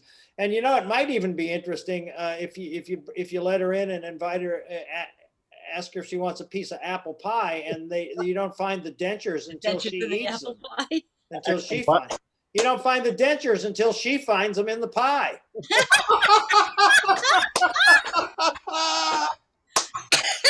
Right, so that what you've done is you've set up a joke in the previous scene that has a payoff in this scene, right? So that you're tying those two things together. That would be rather embarrassing for Alfred. Yeah, it would be, especially since they're not even his teeth. You know, they're Tony's teeth, right? They're Tony's teeth. No, they're just they're Oh, Alfred. they're your dentures. Okay, yeah, good, absolutely. And then how does he react to that? Is he just being, oh yeah, I've been looking for those all day. What's your point? Who knows? Could be a lot of different things, but I think it would be a great setup for that joke. Wow, you're making me think of a moment that I was with a senior citizen at her apartment, and she had a roach in her hair, and I said, you've got a roach in here. She goes, oh, would you take it out for me, sweetie? Yeah, really. Like Didn't bother her at all. Totally oblivious to what's kind of like the reality of the situation. It was the Mike Pence fly moment. Same thing. Right, exactly. Oh, I was sharing with Anj. Talk about, we had the joke last week about the The walker. Yeah, I saw a security guard in a bank he's sitting on a walker. And I thought that was like crazy. I Listen, mean, some of the walkers have seats built into them. I no, don't know. that's what it has. That's what it has. Yeah. Yeah. But he was a security guard. Yeah, On a well, yeah, yeah, right. I mean, if someone walked in to rob me, I probably wouldn't. He probably couldn't run after him. That is so Can you see him running after him with his Yeah. walker? right. Yeah. Oh, Can I was on a bus today in Staten Island. I saw two people get on the bus, both with walkers, and they're like trying to they're fighting with each other for space. Rob, And then I had an idea of a couple of old fogies racing with walkers. Saying they're going Right. down the hallway racing with each other. Who can go faster with their walker? Absolutely. Right. These are little things that you'll start noticing as you're writing a play about this. You'll start seeing these things, Right. all over. It's great. Well, one of the great numbers in the producers is all the old ladies with the Little walkers. Ladyland. Yeah. Old Little ladies Ladyland, what? yeah. There's a scene in the producers, because he's betting all these old ladies to get their money out of them. Huh? Well, there's a scene where all the old ladies show up and they do choreography with their walker. Yeah. Yeah, tap dance with the walkers, and they're walking in Yeah. from opposite ends with them. And Yeah, Susan Stroman designed that as choreography. She's a brilliant choreographer. Brilliant, absolutely. Rob, it's coming the right way. It's just, you and I talked a lot, for about 20 minutes this afternoon about where I think it needs to go, what you need to do. I think this is right. I think I'm glad you're noticing that there are a lot of repetitions in there. Yeah. What you also have to do is get her in that room so that you bring that room into the thing. So it's not just a person standing next to a wheelchair, and then you got to get her a glass of water.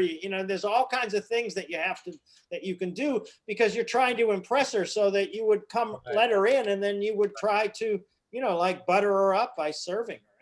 And then the scene has a direct action right there. Like your very first scene now has an action. The two of you are sharing, eating a piece of apple pie. That's an activity. I think I've the improv I used to do. We didn't do much action in the scenes. We just did dialogue. Right. I think that's where I'm weak in terms of including action in my scenes. Absolutely. Also, what do you call it? well, if you watch the scene, the producers, when Hold Me, Touch Me, which is one of the first old ladies, comes in to see Nathan Lane. Yeah. And what he does to get the check out of her. It's funniest thing. Stuff like that. That's great. Yeah. Okay. Cool. Definitely go in the right direction, Rob, and we'll talk about it as we go along. But the specific examples are exactly all you need. And there's that. Here's one for all of you guys. I gave Rob an example. So in the very beginning of the scene, Tony says she may be fine, but she ain't got the time, which is a general statement. But he should get specific. For example, she may be fine, but she ain't got the time. Last week, Charlie Rosen, who's balled every octogenarian in this place at least 8 times, which Charlie claims is why they're official octogenarians. Charlie makes a play for your Charlie makes a play for his final conquest, your hot tamale, and she bites his nose till it bleeds in the cafeteria before the bingo break. So that you get an idea of what he's up against. And then he says, don't get close to her whatsoever, not even a kiss on the cheek. So that you set this up as a demon. You set her up this is the other thing about doing comedy is comedy usually involves some extreme behavior. Usually always involves extreme behavior, and the key to it. And then when we get to the acting part of comedy, it's making me believe the extreme, bizarre behavior that the writer creates. You as the actor's job is to make me believe it could actually happen. You see, that's why you can't really do both of those things at the same time. You have got to have the absurd example before you can really make the acting work in that particular situation. Gotcha. So it's just specific examples that will continue to make this place funnier and funnier. And I appreciate what you said earlier. I'm glad you said it, because I was rushing earlier. I could not absorb everything you were saying, to be honest with you. Yeah, that's exactly right. There's another example is, when he loses his dentures, even and we might have the payoff that they end up in the pie. We should also have, like, he needs to write a stage direction scene of the two of them searching for the dentures. Where would they look? Or maybe she bites into the pie and it's the. Oh, that could be He baked him in the pot. absolutely the dentures. Yeah, but you got to write just a short stage direction scenes of the two of them looking for the dentures in the first place. So you see, we're all laughing at funny stories that happen to people as opposed to just what they say to each other. It's the crazy stuff, Right. You have to have situations rather than just back and forth dialogue. Yeah, and that's the great thing is I can go through this script, and I will and locate places where you make a statement, and I go, yeah, really, what happened, right? And you talk about, for example, on the banana thing. Why I ordered vanilla, and the waitress says the closest we have is banana. How is banana close to vanilla? Well, the little waitress got so upset, she just said, well, they both end in A, and she ran off the stage. So this is like thinking of a bizarre, something that would never happen. That's what's great about writing is you can think of things that would never happen and they're still not as bizarre as reality. That's what I want you to have more fun doing, and that's what I'm going to push you toward right in there, Rob. But it's funny. It's really nice. I like the way it's set up. Do you know where it's going to go yet? Do you know? Is it about him and his? Go ahead. Essentially, the other script. I mean, I had a whole different direction with it that I don't know if I can use now. One of the things I spoke about with Karen today is I may just have 2 separate storylines here. Right. Because the direction I went to with it was, that he meets up with a Russian woman, and she kind of talks him. She kind of falls for her, the Russian woman. I sent you the script. You probably didn't get a chance to see that. I didn't read the whole script. I just read. Yeah, that's okay. That's okay. Yeah. But I don't know where I'm going with this now because it's a whole new direction now. That's great. And so that's I basically have 2 storylines going at this right now, and we'll see where it goes. Where they go. Yeah. Just like good acting, I think really good writing. Most good writers that I've met have no idea where they're going when they're writing it. Okay. I have no. It's like it just like it will come at a certain point, Rob, it'll come upon you. If you keep trying to truthfully do and write the stuff you want to have, then it will all of a sudden start to make sense, and you will see a way to finish it. But right now, you shouldn't even think about it. Right. Just allow myself to be in the process. Absolutely, absolutely, and that's what the writing class that I teach does. Is it just keeps you in that process. I was in another writing class on Friday. Yeah. Where they gave us a writing prompt of something about an envelope, and that's where I got the whole idea of the envelope from. And I shared it. The teacher couldn't follow along because it had a whole backstory that I wasn't sharing. But that's another thing. But I got the whole envelope idea from a prompt in another writing class. So that's great. That's great. I just went with it, and then I developed it. I didn't start with that whole storyline. I didn't start changing the scene with Sally until Friday. Yeah. Well, and the changes were good. I love that she knocked on his door. Yeah. That just came to me. I wasn't planning on that. It just came to me. And tonight you learned that you got to bring her in the room, and then let's see what happens when we bring her in the room. Oh boy. Oh boy. There we go. What do you without references first? Yeah. Well. Anyway, but good work, Rob. It's going in the right direction. Really nice. I think one of the funniest things is what you said last week, Bill, how all the old folks want to get off before they get off. Oh, listen, are you kidding me? He Yeah, said that to him, Yeah, that's where that's where Seth Rosen, the octogenarian who only officially makes you an octogenarian after he balls you 8 times. So, it's just thinking of really stupid things. So. Okay, that's great. Rob, you said you wanted to work on a monologue. Did you want to work on a monologue tonight too? I don't have anything that I've been paying my attention on. Right. I mean, I could do the monologue from the play. I don't know whether that's appropriate or not. I don't know. No. That's okay. That's all right. It's okay. Yeah. Cindy, is there anything else you want to work on tonight? You said you wanted to work on come back to the 5 and dime a little bit. Yeah. Right? Okay. All right, we'll do that, and we'll go to Vasily, and then back to Anj. All right. Round 2. Special treatment tonight. Yay. She does. Yeah, that's good. Well, it actually times out really good for you too, because that gives you an extra time. You'll have a little more. You guys will have a little more time next week when Anj isn't there next Saturday afternoon at 3:00. Thank you very much. Did I see a note, Vasily, somewhere in there that John is back? No, John is not coming back tonight. Oh, okay. Right. But I did see John. Everyone. Okay. All right. Yeah. Thank you for your feedback, Bill. Oh, you're welcome, Rob. Always. All right. Okay, Cindy, let's see what we got. Are we doing the whole thing?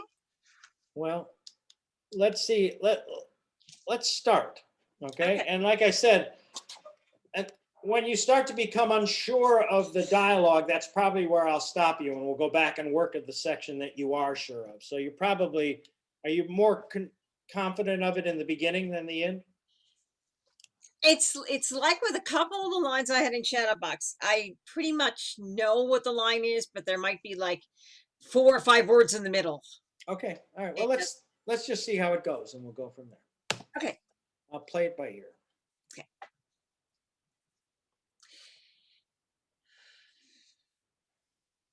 Now, when little Jimmy Dean was born, nearly 3,000 people swarmed into town over a 2-week period just to see the son of James Dean.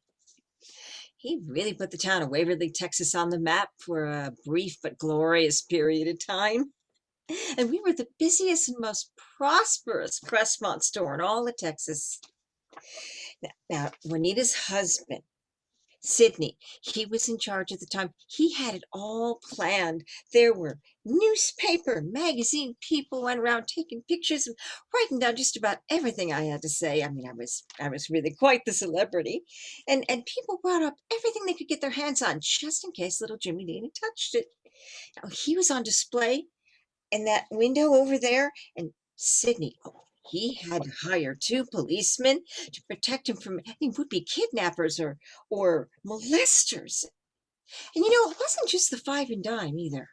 this whole town went through an amazing period of prosperity. You really should have seen it before. That was quite active for one its size. But, well, I guess more people have been drawn away to greener and damper pastures. But me, well, I'm happy just to remain right where I am. Me, humble little me, I'm happy just to remember, just to be right where I am. You see the irony in that, obviously, right? Mhm. Um, so let's just start it again, and I'm going to stop you. Start it, and what I want you to do is just start from where you did you watch last week? Did you watch the playback from last week? Most of it, I didn't get to finish it because I had a stage manager there, but I watched most of it. Did you see what I was trying to point out to you about that sense of complete belief in what you're saying, that it almost is sort of like a secret? You know, it is like nobody. What did you observe from that, Cindy? Anything? Well, I remember in the beginning that the secret thing I was doing, I was like putting it with the accent more than just thinking about the secret itself. Okay.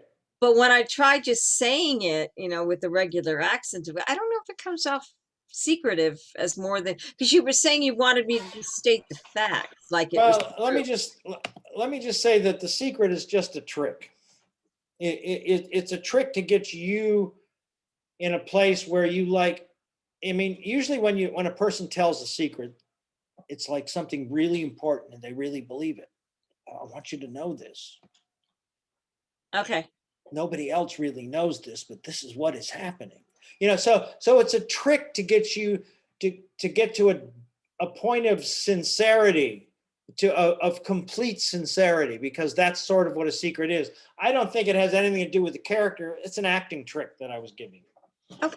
Right? A lot of things that a lot of you guys, when you need to really seem like you're telling somebody something in confident, if you sort of make it a secret first, you get that idea of what that crazy, okay, nobody else knows this, but Jimmy Dean brought so much to this town. This town was nothing before Jimmy Dean did this, and it has a sense of complete truth to it. And that's what I'm trying to get from this, is a sense of complete truth. No drama, but just the drama is the fact that she really does believe it. She really does believe that the town was absolutely nothing before this happened, and that she's completely responsible for the renaissance of this town. I know she's has no idea at this point that this is Joe that she's telling this to. Yeah. So she's just telling this to whatever her name is, Joanne, Yeah. because she thinks she's a stranger and doesn't Yeah. know anything about that. Yeah. Yeah. She doesn't realize that she's telling it to the person that To she's the father talking of her about. child. Well, Yeah. that's the whole point. That's what I Yeah. mean. That's why, and she's just come to believe this as the essence of her life. And that's what I'm trying to get to. So let's play with that idea a line at a time for a while. Okay? Okay. All right, here we go.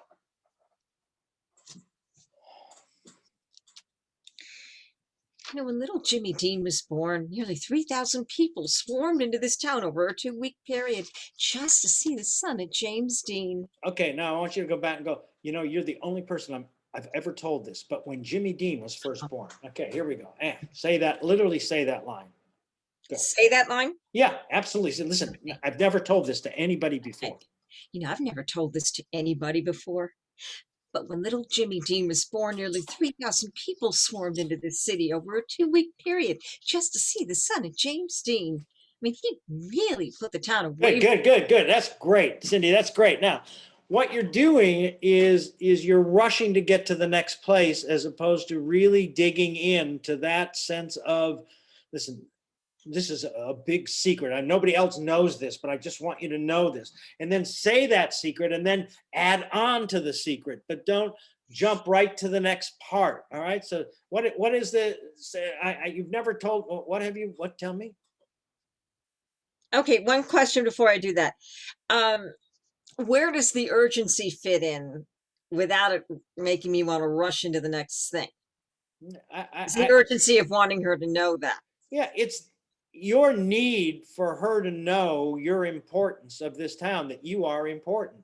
Right. That you are sort of the Virgin Mary of Riata. Isn't that? Yeah, you are. I am the Virgin Mary of Riata. Yeah, she's Right. Virgin Mary in her Yeah, mind. I birthed the Christ child, James Dean's child. Only turned out to be a transvestite, and I'm talking to her right now. Yeah, really. Yeah, so God. whoops. That's why your complete sincerity and your complete sense of denial of what really happened is critical for your character. Okay, here we go. Try Okay. it again. Here we go. I'll play with you as we go. All right. I've never really told anyone this before, but when little Jimmy Dean was born, nearly 3,000 people swarmed into the city over a 2-week period just to see the son of James Dean. Now hold that energy and go, yeah, that's right. What else? Yeah, He that's right. really put the town of Waverly. Good, good, good. Now, all right. Now watch this. All right, here we go. You remember from Saturday Night Live a long time ago? There used to be John Lovitz did a character called what was he? The liar. He would go, yeah, I went out with Morgan Fairchild. Yeah, yeah.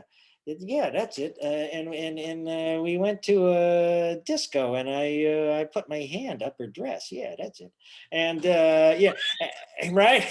You know, No, I have not seen this. Okay. yeah. So, but there was always this sense that he would say something that was just completely unbelievable that you believed. Then he would go, yeah, I'm really on it now. Yeah, you know what else? This happened too.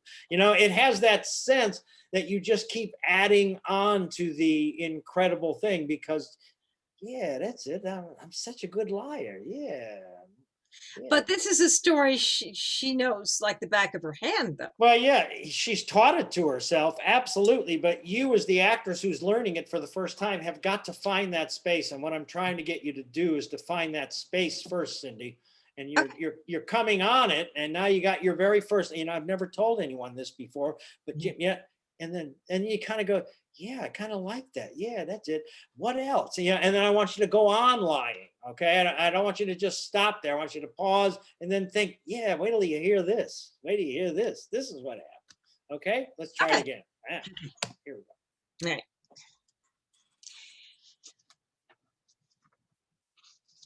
I've never really told anyone this before, but when little Jimmy Dean was born, nearly 3,000 people swarmed into the city over a 2-week period just to see the son of James Dean. Yeah, he really put the town of Waverly, Texas on the map for a brief but glorious period of time. Yeah, and we were the most prosperous Crestmont store in all of Texas. Yeah. Good. And we were the most prosperous store in all of Texas. That's just a fact. That's Yeah. just a fucking lying fact. And Actually, see what and I can't think of the word. Yeah. So again, what I'm trying to get you to do is to get into this total belief thing. And if there's any sense of bullshit to it, like all week long, you know, that's acting bullshit. I want you to get rid of the acting bullshit. I want you to just deal with the absolute truth as you see it, as raw as you can make it. Okay. Okay.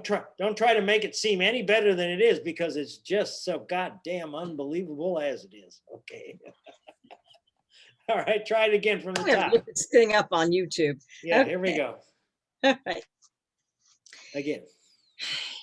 I never told anyone this before, but when little Jimmy Dean was born, nearly 3,000 people swarmed into the city over a 2-week period just to see the son of James Dean. No shit. What else happened?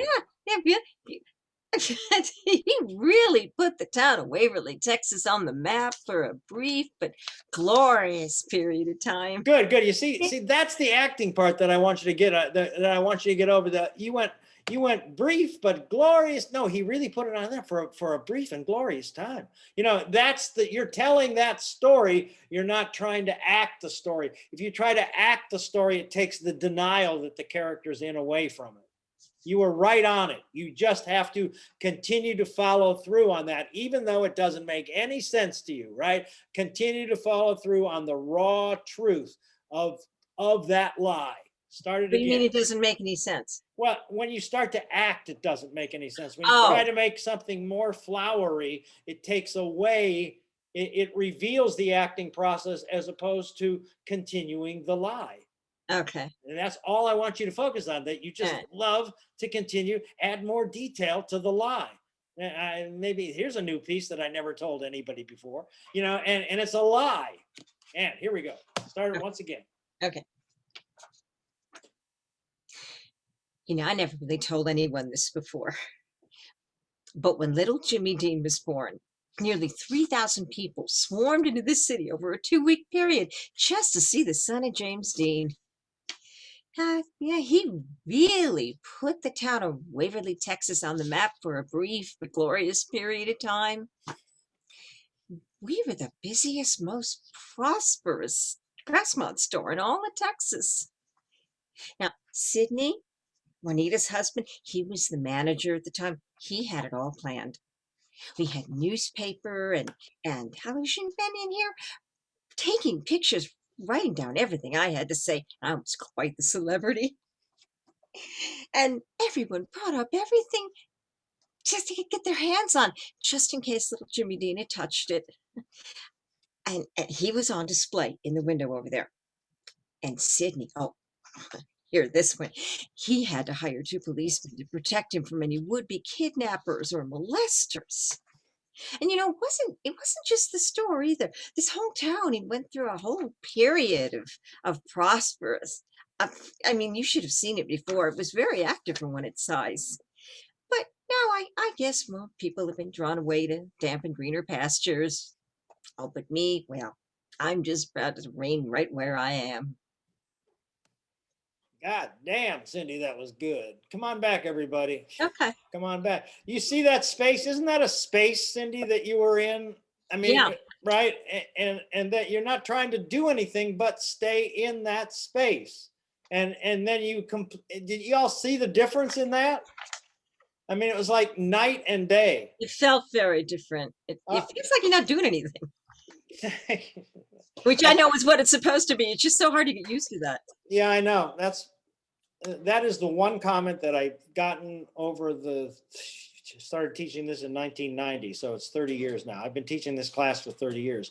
That's the one comment that is most common. Is what you're really saying is, Bill, is you don't want me to do very much. No, yeah, you're right. Yeah. I don't want you to act. That's that is such a tiring energy and such a waste of energy. I just want you to be there, and I want you to believe in what you're doing, and that's it. Did y'all? Anybody have any comments about what you just saw? Anybody want to say anything or comment on it? Should I duck? No, not at all. No. I think we're all here to help. So, Mel, what do you think? Did you see the difference? Unmute. I need your help. I think there's room for more. Yeah. More. I More want to see belief. more. You mean more belief and more. Yes. Yeah. Yes. Yeah. Once you find that belief space, then you're going to be able to heighten certain areas and make it even more strong. But So I felt that that there was belief, and then it would drop out, and then there was come belief. back. Yeah. I just want more. Yeah. Definitely on the right track. You guys saw what I was talking about, where she would go, and that was just beautiful, where you're really starting to play with the dialogue. Unless the character is specifically the kind of character that does play with dialogue, and there aren't too many of them in the world of theater, you always just want to go for the straight, flat truth. That's just, and then you can pick it up from there. Okay. Good. Nice work, Cindy. It's coming along. I'm anxious for you to see the last take. I'm Because going to you look are at it getting later as soon as I get it, probably Yeah. tomorrow. Okay, good. Yeah. All right, Vasya. Here we go. You got anything you want to say before we start, or? Well, I did my best to remember the lines, Yeah. but I might look it up. But I don't have it in front of me. I don't have it on the display. Being honest with you, so. But I Okay. have a printout. But are you reading it, or are you mostly I doing it? try not to, but if I get, I'm gonna look it up. But I'm not going to. Is there any way you can send it to anybody so that you can have somebody on book? Yeah, I think so. To whom? Send it to me. To me, To all of us. Send Yeah. it to all of us. all All we yell all at want the it. same time. Line! Well, I can. Oh, no, this is crazy. I'll do it quickly then. Okay. Send it to John and put it on his phone. Yeah, right. Script. Okay. Where is it? Oh, by the way, Mel, I saved that. So if you guys want me to do that like next week, oh wait, I'll Thank be you. here. When you guys are doing it again, I have it on my computer. So Okay. Thank you good. very much. And I'll send you scene 3 too. But sure. Okay. We're actually scene 2, right? well, I'm calling it scene 3 because there is a scene 2 that we're not doing. Okay.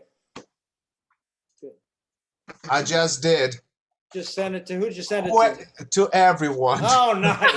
Oh, Everybody says send to everyone, and I did. You know, whoever's All right, gonna be whoever- first. Whoever gets it first gets. whoever gets it first. Yes. I have it. Okay, Mel, I guess it smells. Mel's on book. Just call line when you need it, Vasya. All right. All right. Let me click off here. Okay, everybody click off so I can have. Oh, sorry. Big I screen. could see myself in the Yes, screen. yes. Yes, Oh, so, there it is. If first Okay. fails, I got it. all right. I got it too. Anytime you're ready.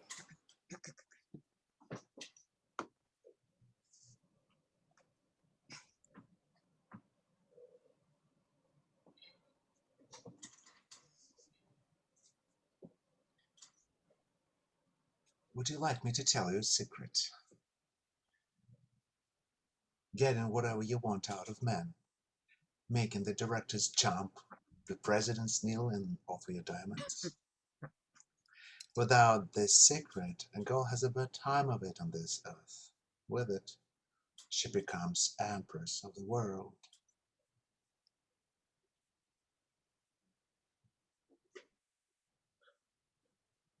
Tell them they're handsome. Tell all of them they're handsome. All. The wise, the foolish, the modest, the vain, the young, the old. Say it to a professor of philosophy and he'll give you a diploma. Say it to a butcher and he'll give you a steak.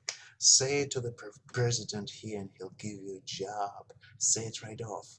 Say it right before he has a chance even to open his mouth. They will believe it because they have always known it. Every man, even the ugliest, feels in his heart a simple alliance with beauty. When you tell a man he is handsome, he will simply hear outwardly the voice he's been listening to inwardly all his life. And those who believe it the least will be the most grateful. Line. No matter how ugly, No matter how ugly they may have thought themselves, a moment when they find a woman who thinks they're handsome, they grapple her to their heart with the hooks of steel. For them, she is a magic glass of truth, a princess of an enchanted world. When you see a woman who can go nowhere without a staff of admirers, it is not because they think she is beautiful. It is because she has told them they're handsome.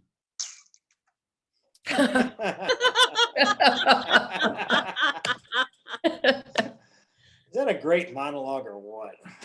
God, if I'd only known that years ago. Okay, so Vasilia, this has really come a long ways since last week. And you probably haven't worked on it very much, have you? Just today. Just, uh, I know. So just imagine where you could be if you would have spent a little more time on it. So I want to imagine that next week, okay? Okay. That there's an aspect of this piece that you had at the end that I want you to have at the beginning. Yes, And- that's right. Mhm. Right? And that's the joy of who you are and the joy of the self-confidence of who you are, which you really nailed at the end, which is why everyone reacted to it so strongly. And I need you to start that out like this is going to be this is great. This is a great day. and I'm gonna have so much fun with you. You're the most beautiful little girl, and I just want you to have a good life. You know, you just see this poor little lost girl in the middle of all these men running all around, and she's scared and she's afraid, and it's so easy for you to give her the solution. Start it again.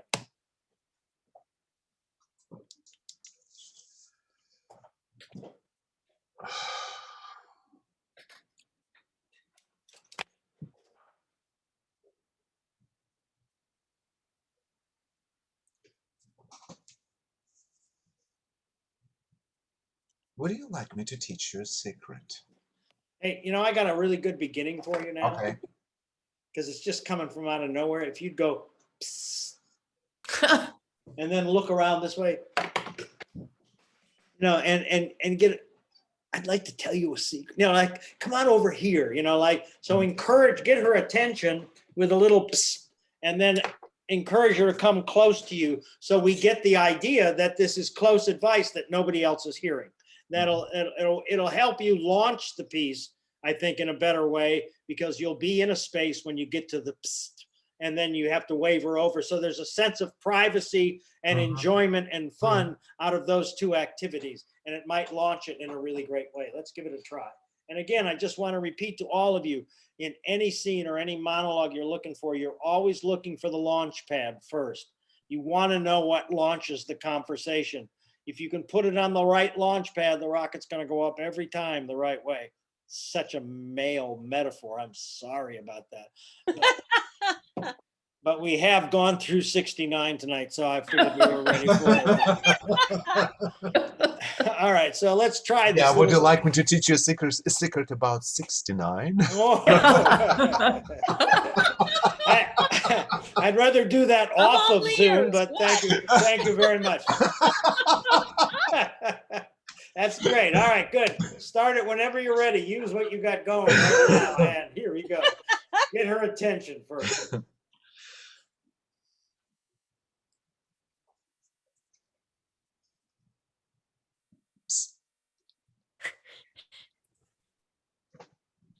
Would you like me to teach you a little secret? Getting whatever you want out of man? Making the directors jump, the presidents kneel and offer you diamonds? Without this secret, a girl has a bad time of it on this earth. With it, she becomes empress of the world.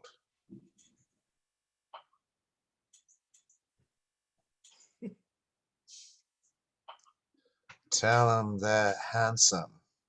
Tell all of them they're handsome. All. The wise, the foolish, the modest, the modest, and the vain, and the young, the old. Say it to a professor of philosophy and he'll give you a diploma. Say it to a butcher and he'll give you a steak. Make those facts. Say it to make. This is a fact. What's the fact? Say it to. Say it to a professor of philosophy and he'll give you a diploma. Fact. Say it to a butcher and he'll give you a steak. Fact. Say it to the president here and he'll give you a job. Say it right off. Say it right before he has a chance to even open his mouth. They will believe it because they have always known it. Every man, even the ugliest, has in their heart, God. Line. He feels in his heart. Every man, even the ugliest, feels in his heart a secret alliance with beauty. When you tell a man, line. When you tell him he's handsome, he will simply hear. When you tell him he is handsome, he will simply hear outwardly the voice he's been listening to inwardly all his life.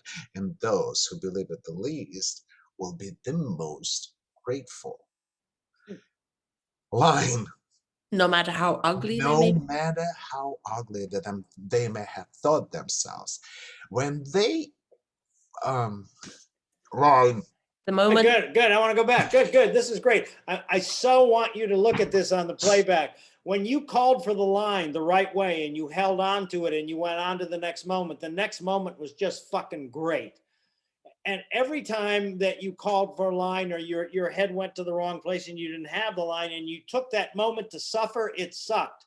So what I'm telling you is from the very beginning, Vasya, do not beat yourself up for not knowing it, because you told me right before we started you're not going to know it anyway. So stop beating yourself up for what you already know and start working in the direction that makes it positive, so that when you second you don't know it, call for line. Don't take that struggling moment, because that struggling moment has nothing to do with the delight and the impishness of this character, which is Yeah. really kind of, that quality in you. I love that quality in you. I've loved picking this monologue and sort of mining that quality out of you. You have a great sort of little magical quality about you, and I want you to just really embrace it and call for line the right way. You've been me long enough. Do not beat yourself up. Call line when you don't know it. All right. That's I'm balling you out. All right. Okay, here we go. And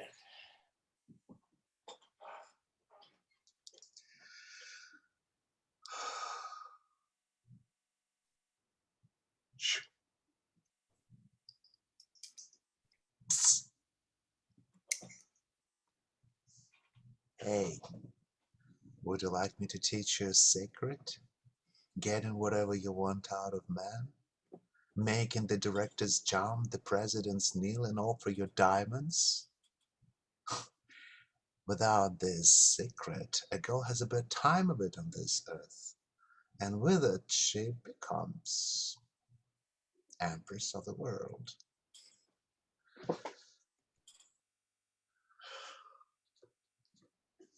Tell them they're handsome. Tell all of them they're handsome. All. The wise, the foolish, the modest, the vain, the young, the all. Say it to a professor of philosophy and he'll give you a diploma. Say it to a butcher and he'll give you a steak. Say it to the president here and he'll give you a job. Say it right off. Say it before he has a chance even to open his mouth. They will believe it because they have always known it. Every man, even the ugliest, lying, Feels it.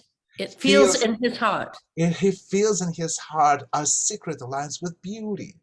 When you tell a man he is handsome, he will simply hear outwardly the voice he's been listening to inwardly all his life. And those who believe the least will be the most grateful. Lying.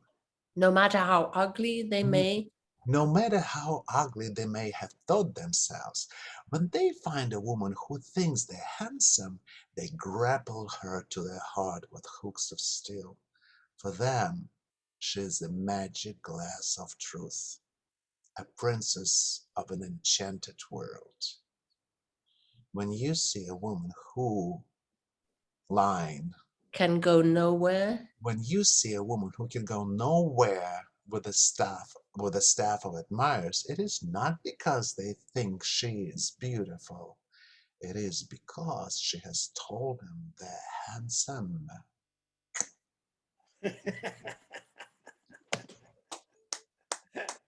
that's nice. That's nice. And you know what? I didn't feel that you did the wink out of a sense of repetition. It really seemed like a brand new moment just all over, even though I saw it before. It was great. It worked really great. It's something that you've created that's a real part of it. I love it. Really nice. And isn't it more fun to work that way when you don't beat yourself up, when you don't take that moment? Sometimes it goes in, sometimes I'm out of it. It's just like you never know. I don't actually, being honest with you, I don't actually beat myself up anymore. It's just a habit. I feel like I want to be perfect sometimes. I feel like what, it doesn't work. I just have to go along. Mhm. But you did beat yourself up in the time before. I have it on video. Yeah. Yeah. So don't. Saw it. No, and we all saw it. No, it's just yeah. it's hard to say no. I don't actually beat myself up. I just like there is a moment just shoot. That's the part I'm talking about. To fucking remember. That's the part I'm talking about. That's the part you don't want to take into performance. And if you continue to repeat that action in rehearsal, That's the ethic you take into performance. That's all I'm saying, is that's why you've got to play rehearsal. Never worrying about whether you screw up, because you're always not going to take that moment to punish yourself. And you're just going to pick it right up from there. And if you continue to do that through rehearsal, that's the ethic you will take into a performance. But if you continue to stop, that's what you'll learn, is when I go blank, I stop. No. When I go blank, I push forward. That's who I am. I know it. Mhm. So it's just teaching yourself that. It's great, Vasily. I love this piece for you, and you really understand. You understand every line in this piece, which wasn't the case when we started. That one section, every man feels. What is that line? Every Every man. man, even the ugliest, feels in this heart a secret lines with beauty. Yeah, yeah. Keep going. When you tell him he's handsome, he will simply outwardly the voice he's been listening to inwardly all his life. Yeah, and then this next line, which is the really great comic line, which is go, and the people. And the people who, and those who believe it the least will be the most grateful. Right. Yeah. Those who believe that they're really good looking, even though they're homely, will love it even more when you tell them that. We never got that subtlety before, but now we are getting that subtlety. It's a great little impish little piece for you. And it's a wonderful audition piece too. Absolutely wonderful audition piece. And it might be fun to say, okay, this is a little piece from Apollo of Belak. I'm just doing it for all you handsome auditioners out there. Uh-huh. It's called "I'm licking your asses, bitches." Yeah, that's right. You probably wouldn't even use the word handsome. All you good-looking auditioners out there, But he can go nowhere without being cast. It's because he's told them. And particularly, I have to emphasize that line. And those who believe it the least will be the most grateful. Yeah. Absolutely. Vasily, now you completely understood it just by that little game. That was just great. Terrific job. Terrific work. One line thing, when you see a woman who can go nowhere without a staff of admirers, not with a staff. Yeah. Okay, just without, yeah. Without a staff. Yeah. Who can go What is it? What nowhere is that line? If you see a woman without a staff of admirers? When you see a woman who can go when you see a woman who can go nowhere without a staff of admirers, it is not because they think she is beautiful. It is because she has told them they're handsome. Yeah, and so they all follow her. So they all follow her because they all believe. Wow. I mean, I'd go with a good-looking girl who told me I was handsome, wouldn't you? Well, that's a different thing for you, wouldn't you, Rob? Even if she was an old broad in the home. Oh, and Bill, The home? Bill, you are very handsome, Bill.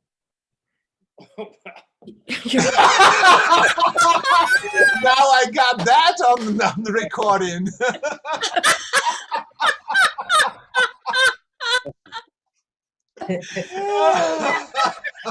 Oh, You Lord. see the look on your face, I right? saw before you that started little laughing. spark. I love you guys. All right, Anj, I'm coming back to you now. All right. Okay, all right. So are we doing Rappaport? Is that what you're going to work on? Good. Yes. What do you remember what we talked about last week when we did Rappaport? What are you bringing from last week that we talked about?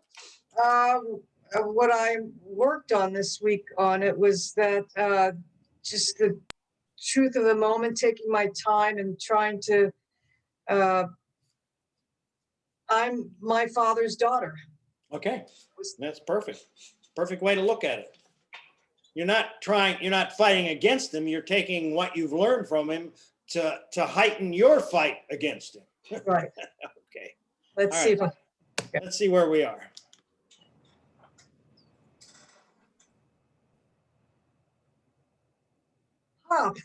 you gave me the name. I had nothing to do with it. I had no choice. Clara, Clara, Clara. That's not a name. That's a curse. I want to go back. I want to Okay. go back. yeah, Pop, what's the line? that was What's the wrong line? foot. Pop, you gave me the name. I had no choice. Right. So if you're your father's daughter, there's no Pop, you gave me the name. You know what? I didn't have anything to do with it at all. In other words, don't be afraid of putting the blame on your father. Okay. As your father would never be ashamed of putting the blame on you. He's trying to Right. make you feel guilty now just about running the condo association, for Right. God's sakes. God damn All it. right, here we go. And Pop, you gave me the name. I had no choice. Clara, Clara, Clara. It's not a name. It's a curse. The cause, the goddamn cause. Everybody else gets a two-wheeler when they're 10. I got Das Kapital in paperback. On Sundays, you sent me out for Bagels and Lox and the Weekly Daily Reader. I put it in the bag, so half of Flatbush Avenue won't point at me. Fights at school, kids avoiding me, daughter of the Reds. My friend, my only friend, Sally, we're down in the street one Saturday morning. She tells me she believes in God. I'm confused. I run upstairs to the Central Committee. Pop, Sally Marcus believes in God. What should I tell her? Tell her she'll get over it, you say. I tell her. She tells her mother, and the next day I've got no kids to play with on the block. Alone. Alone again. So I got married and had 2 children and lived a life. And I got smart. I picked battles I knew I could win. That's what I've done. good.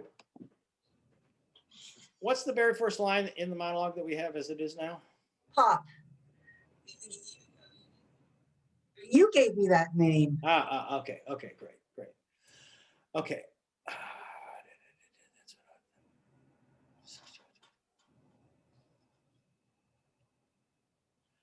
I want that last line to be all you have to say. I know, and it's It doesn't seem like the end. It seems like it Right. stops right now.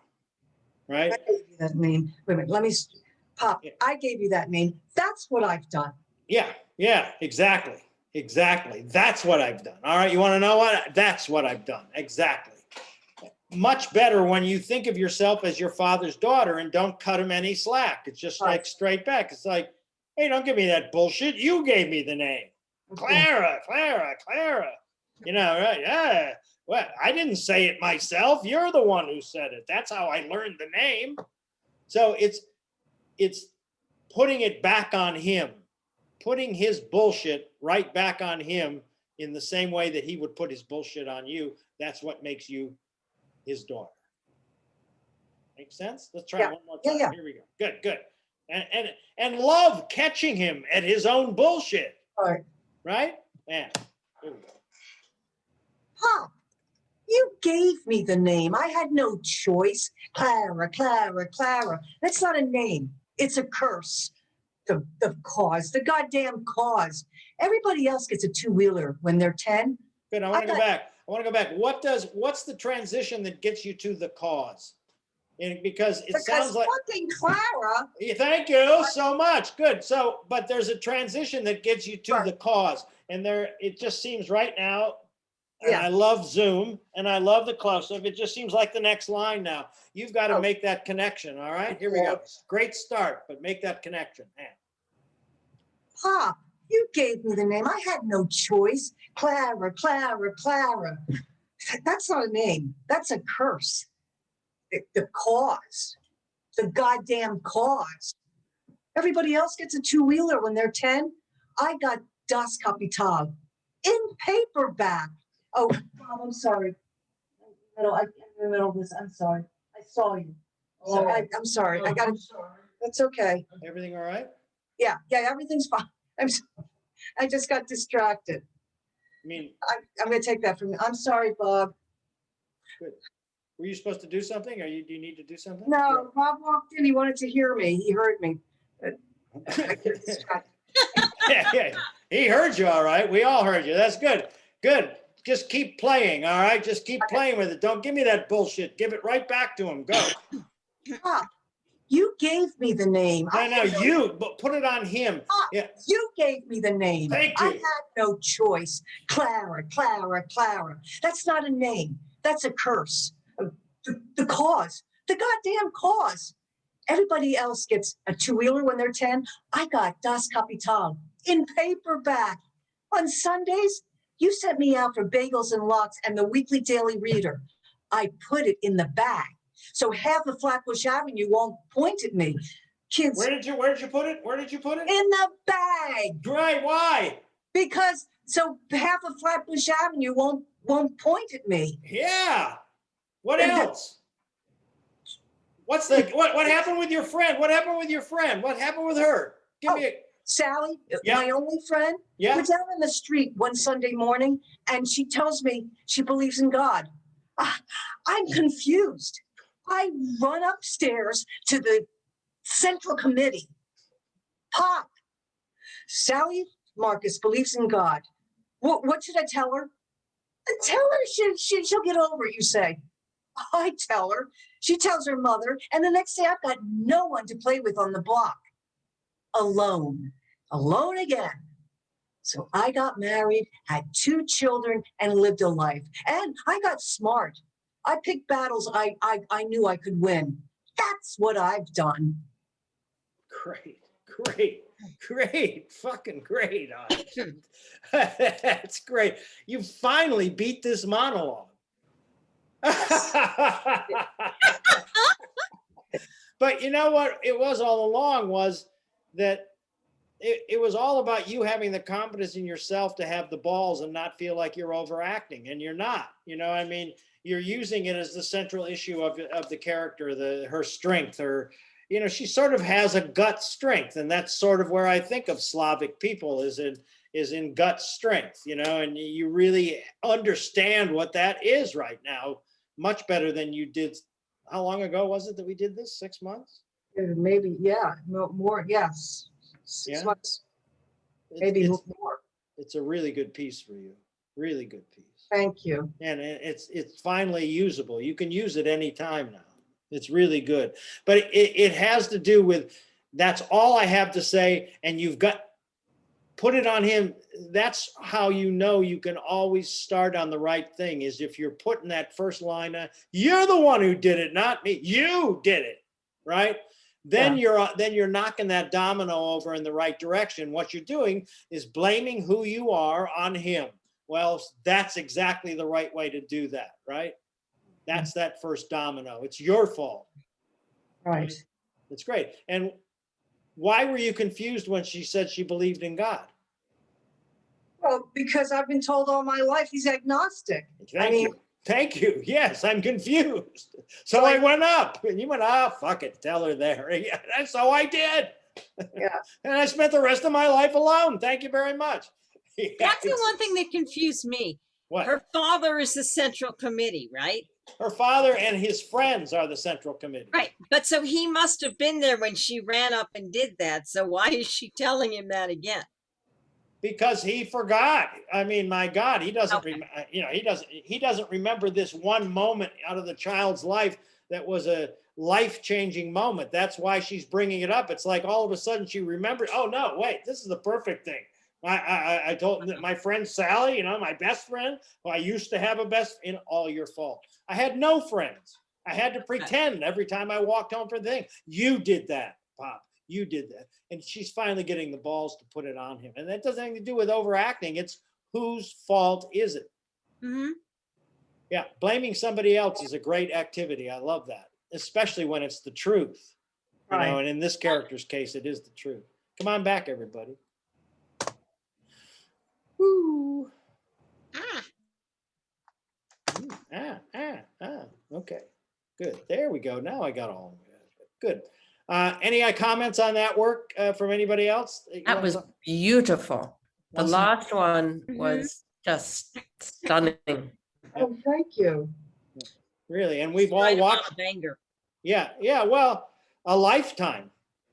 Mhm. And it's really, anger is not the way to put it. It's a sense of frustration that he's never heard who she really is. So if it comes off angry, you might judge it as that, but she's not thinking anger. She's thinking a lifetime of frustration dealing with this Trotskyite, Right. just dealing with him over and over and over again. Right. But was she the only person getting the daily reader? Or was it just in her mind that she Picking felt it up like for the only him. person? That's what she would go out as his little girl and pick it up for him so he wouldn't have to walk down there. Yeah, and she'd have to hide it. It's like, yeah. Right, So but no, if she's living in a Slavic neighborhood, she's not the only one getting it. She just feels like the only one getting it. no, he used to send her for it, like on an errand. Yeah, Right. yeah. It doesn't matter where it was. It could have only been a half a block away. It didn't matter. She had to hide it going back. It's more like what she felt like because it probably half the neighborhood picks it up. Yeah. Absolutely.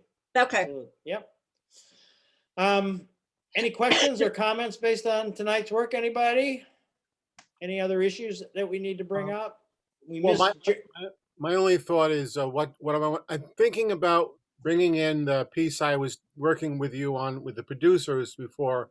I feel like I would like to, have a solid. I mean, I haven't worked on it for a while, but I That's thought great. maybe build on that. I would And- love to do that because that's also another monologue that you can do very well in your own voice, that it doesn't have to have that comic actor energy in it.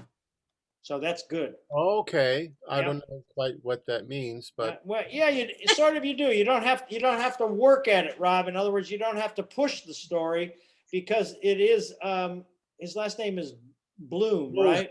boom, yeah. Yeah. It's just his devoted belief in his criminal friend. He just has a devoted belief in his criminal friend. And that doesn't require like, don't you see this? It's like, no, this, Right. yeah. Right.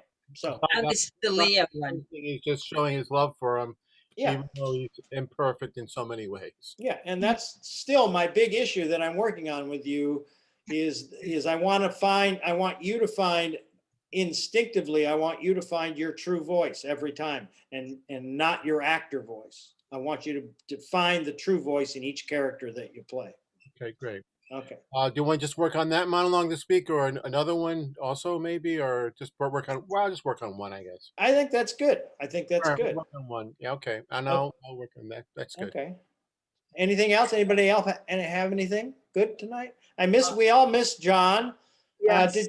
Did you mention to John it would be 3:00 next Saturday? Did you I'm mention gonna that? let him know. I don't really want to disturb him now. Okay, good idea. All right. I was just thinking, I have this dialogue. It's called DMV Tyrant by Christopher Duran, and actually it's a scene with 3 characters, but at some point I merged 2 characters in one, and I was thinking if somebody wants to do it with me. Okay, is it a female or a male? It doesn't matter. It actually can be. Well, actually, there is a character Janice, but I think it feels like it. I think it's very versatile, universal. Do you have it with you there? Do you have it? Yes, I do. Read it a little bit. We Um, got a couple minutes. Read it for me. Read both characters. Let me hear it. And read which character is the character you're going to play? The first. I would go with DMV Tyrant. I mean DMV. Well, it says DMV Lady, but I think it doesn't really matter. It can be played by anyone. Okay, so are you the first character that speaks, and then the other one is the other one? The one is DMV, the DMV person, and the other one is a customer. Okay, and you're not the customer. You're the DMV. Yeah, I think I would go with DMV. Okay, good. Let me hear it. Let me hear a little of it. Is this Windows 7? Yes. I'm afraid something rather complicated has happened with my driver license. I'm sorry to hear that. What happened? Well, you see, I moved here from another state and I let my driver's license lapse. And yes, should I wait until you finish? I don't Good, think so. good. Yeah, I see what this is. Good, yes. Yeah, I think Cindy would be great for that. Okay. Yeah. Good. Good. Does he have a problem with this person? Is this person a problem person? Are you the problem, or is the customer service person a problem? I think what DMV person does is just creating an obstacle for her. Good. All right. Good. Good. I mean, again, it's really good. It's good for you. It seems like you are a good person to create an obstacle for someone. It's so nice of you to say it. Thank you. You're very welcome. I thought I'd end the night on a high note, you know? No, it's accepted. No taken. Oh God. I love the way we can kid each other by now. You know, it's just like it's like old friends every week that we get together. I love it. It's Isn't good. this all And life about, right? you Yeah. all did some really great work tonight. All of you, look at the recording, look at those places, check them out, and you did some great work. And I'll see you all next Saturday at 3:00. And Rob, if you want to talk That's tomorrow, fine. give me a buzz tomorrow, Rob, and we'll talk after you've had some chance to think, and we'll figure it out. All right. All right. Everybody have a good week, and thank you for taking the time. Oh. Huh. Oh, I love Find you a phone that gets internet next week, Anj. There's nothing. There's nothing up there. No TV, nothing. Oh, Sounds wonderful. What were Yes. you going gonna to an say? ashram. Oh, Rob, what were you gonna say? no, nothing. It's okay. I'm good. Okay, good. All right. Have a great trip, Anj. We'll see you Thank week you. after Yes, next. have a And good one. Great. and I'll work your ass off that night too. All right. Good. Yeah. Get Now plenty. we'll talk. Now. Yes. Okay. Yes. Okay. Bye. Bye. Bye, everyone. Night. Night.